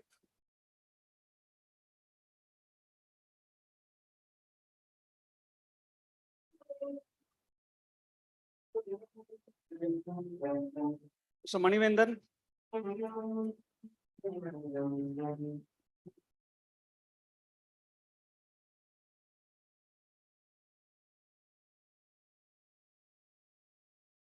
Request all to stay back. After this, we will have a group photo session. Today, we will have a little bit late lunch for this celebration.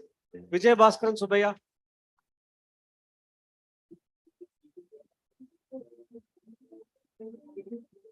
I would request Chennai chapter president to join the stage while the awards are being distributed to the CWC members who have been part of the Refcold'.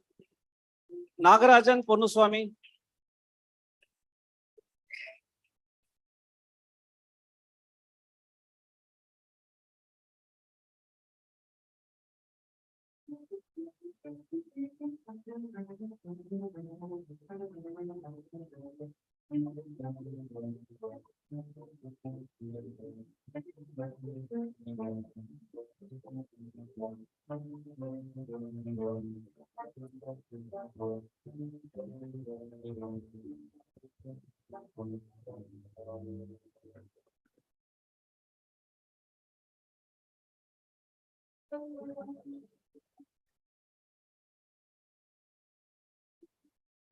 Mr. Shankar Rajashekharan.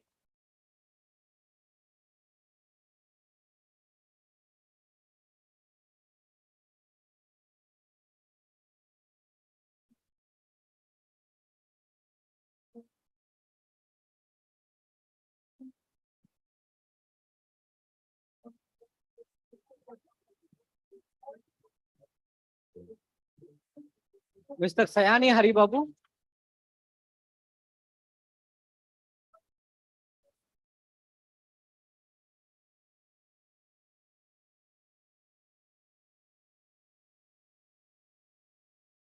Mr. Anandakrishnan Nachimuthu.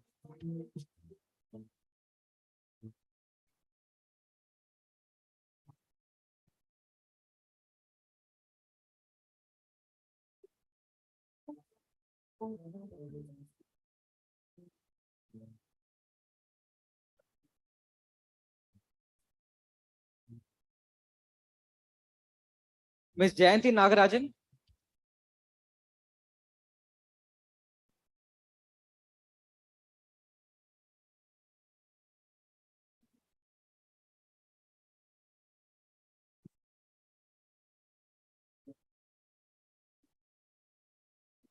Mr. Hari Prasad Istalingam.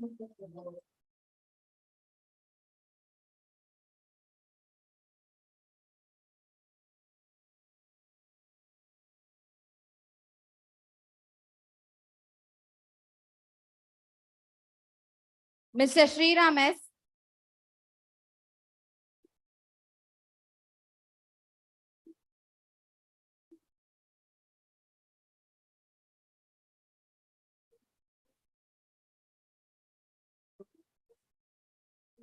Mr. Sridharan R.S.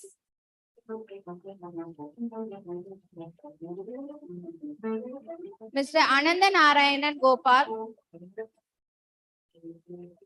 Mrs. Suganya Sriram.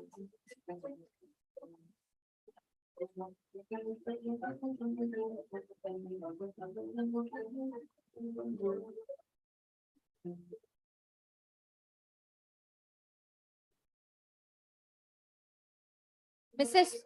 Sarika Ravindran.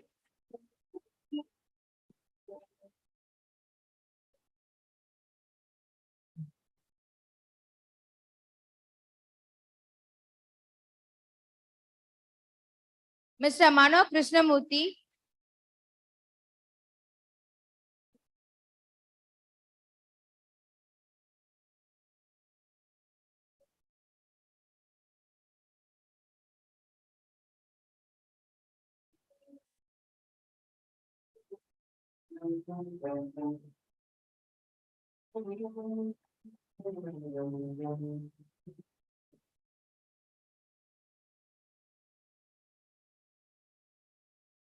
Mr. Ashok Kumar.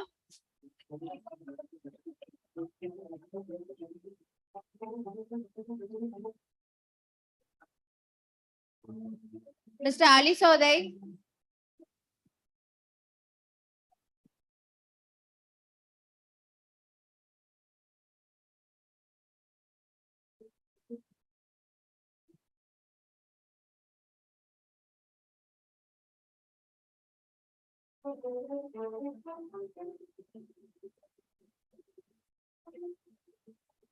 Mr. Janaki Raman.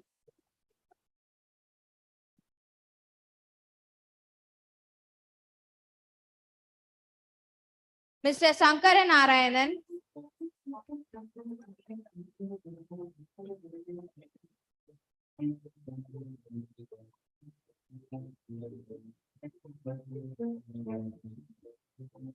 Mr. Gnanasekar Babu.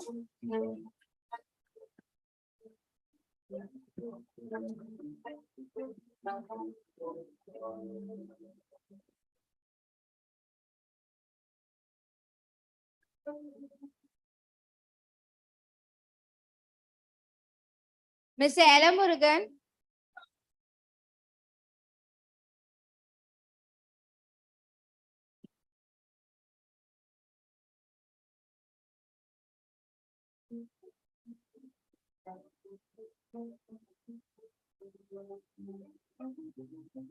Mr. Venkatesh. I must say one thing, Venkatesh, only with him I started my first ever out of Chennai meeting with people. Very lucky hand, a very, very influential man in South. Thank you, Venkatesh.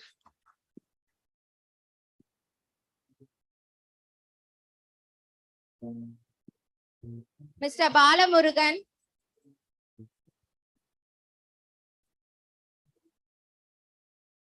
Mr. Saravanan.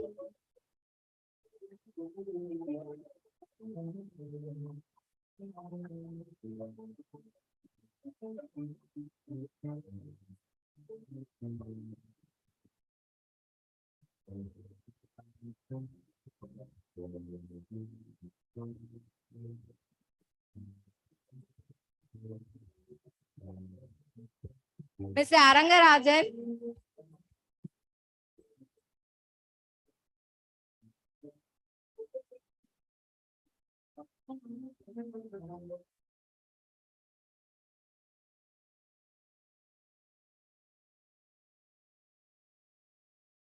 Mr. Dharma Selvam.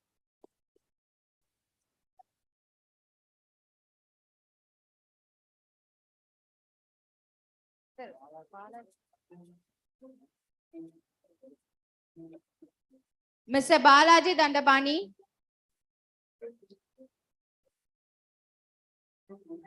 Mrs. Krishna Swami.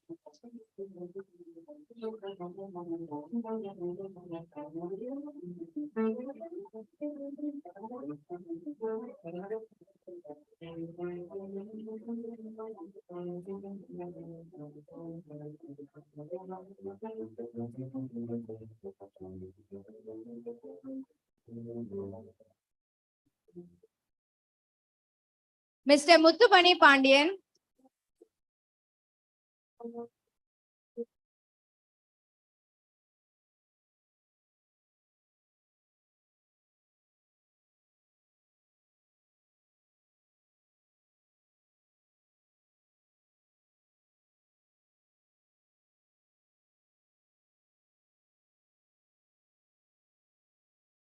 Mr. Madurai Bala.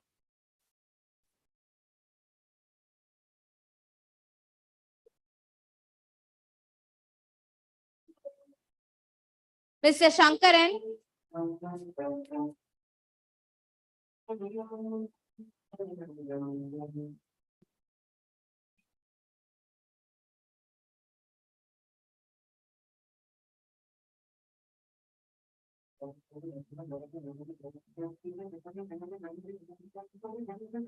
Mr. Kalaiyarasan.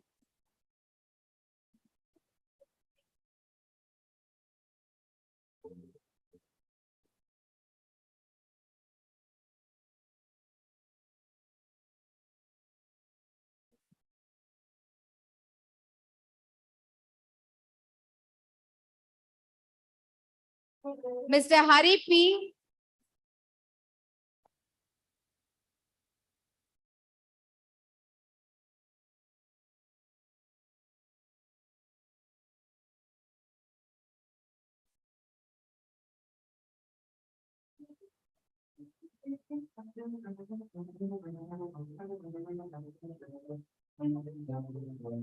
Mr. Krishna Raj.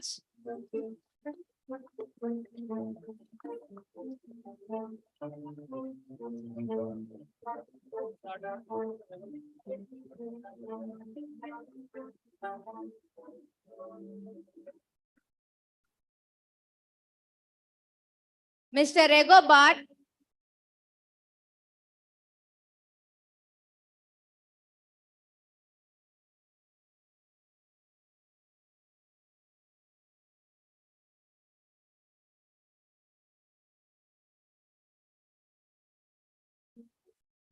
Mr. Mahesh Kumar.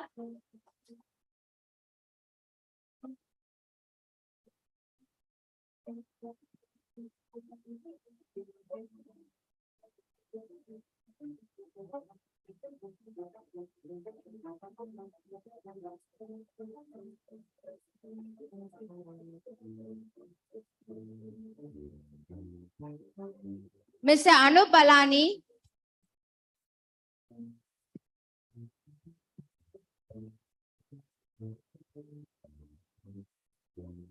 Dr. Saravanan.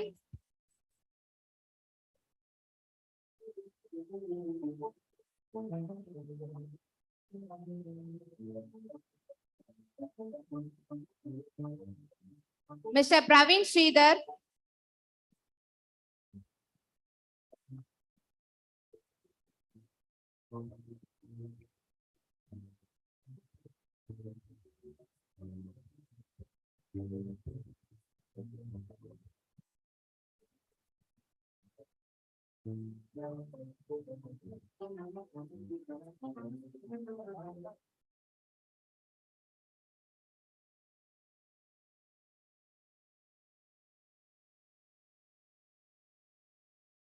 Mr. Sridhar V.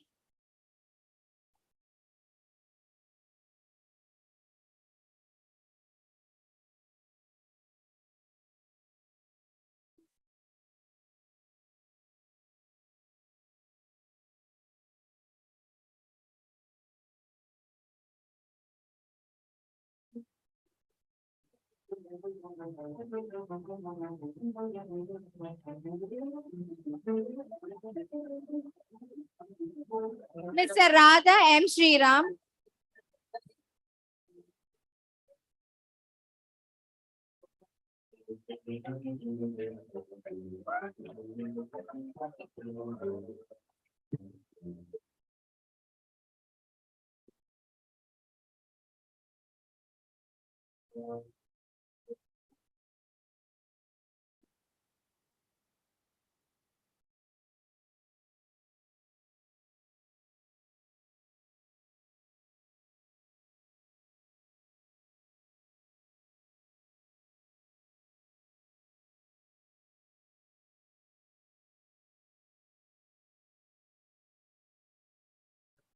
Super. Probably you raised the bar many times.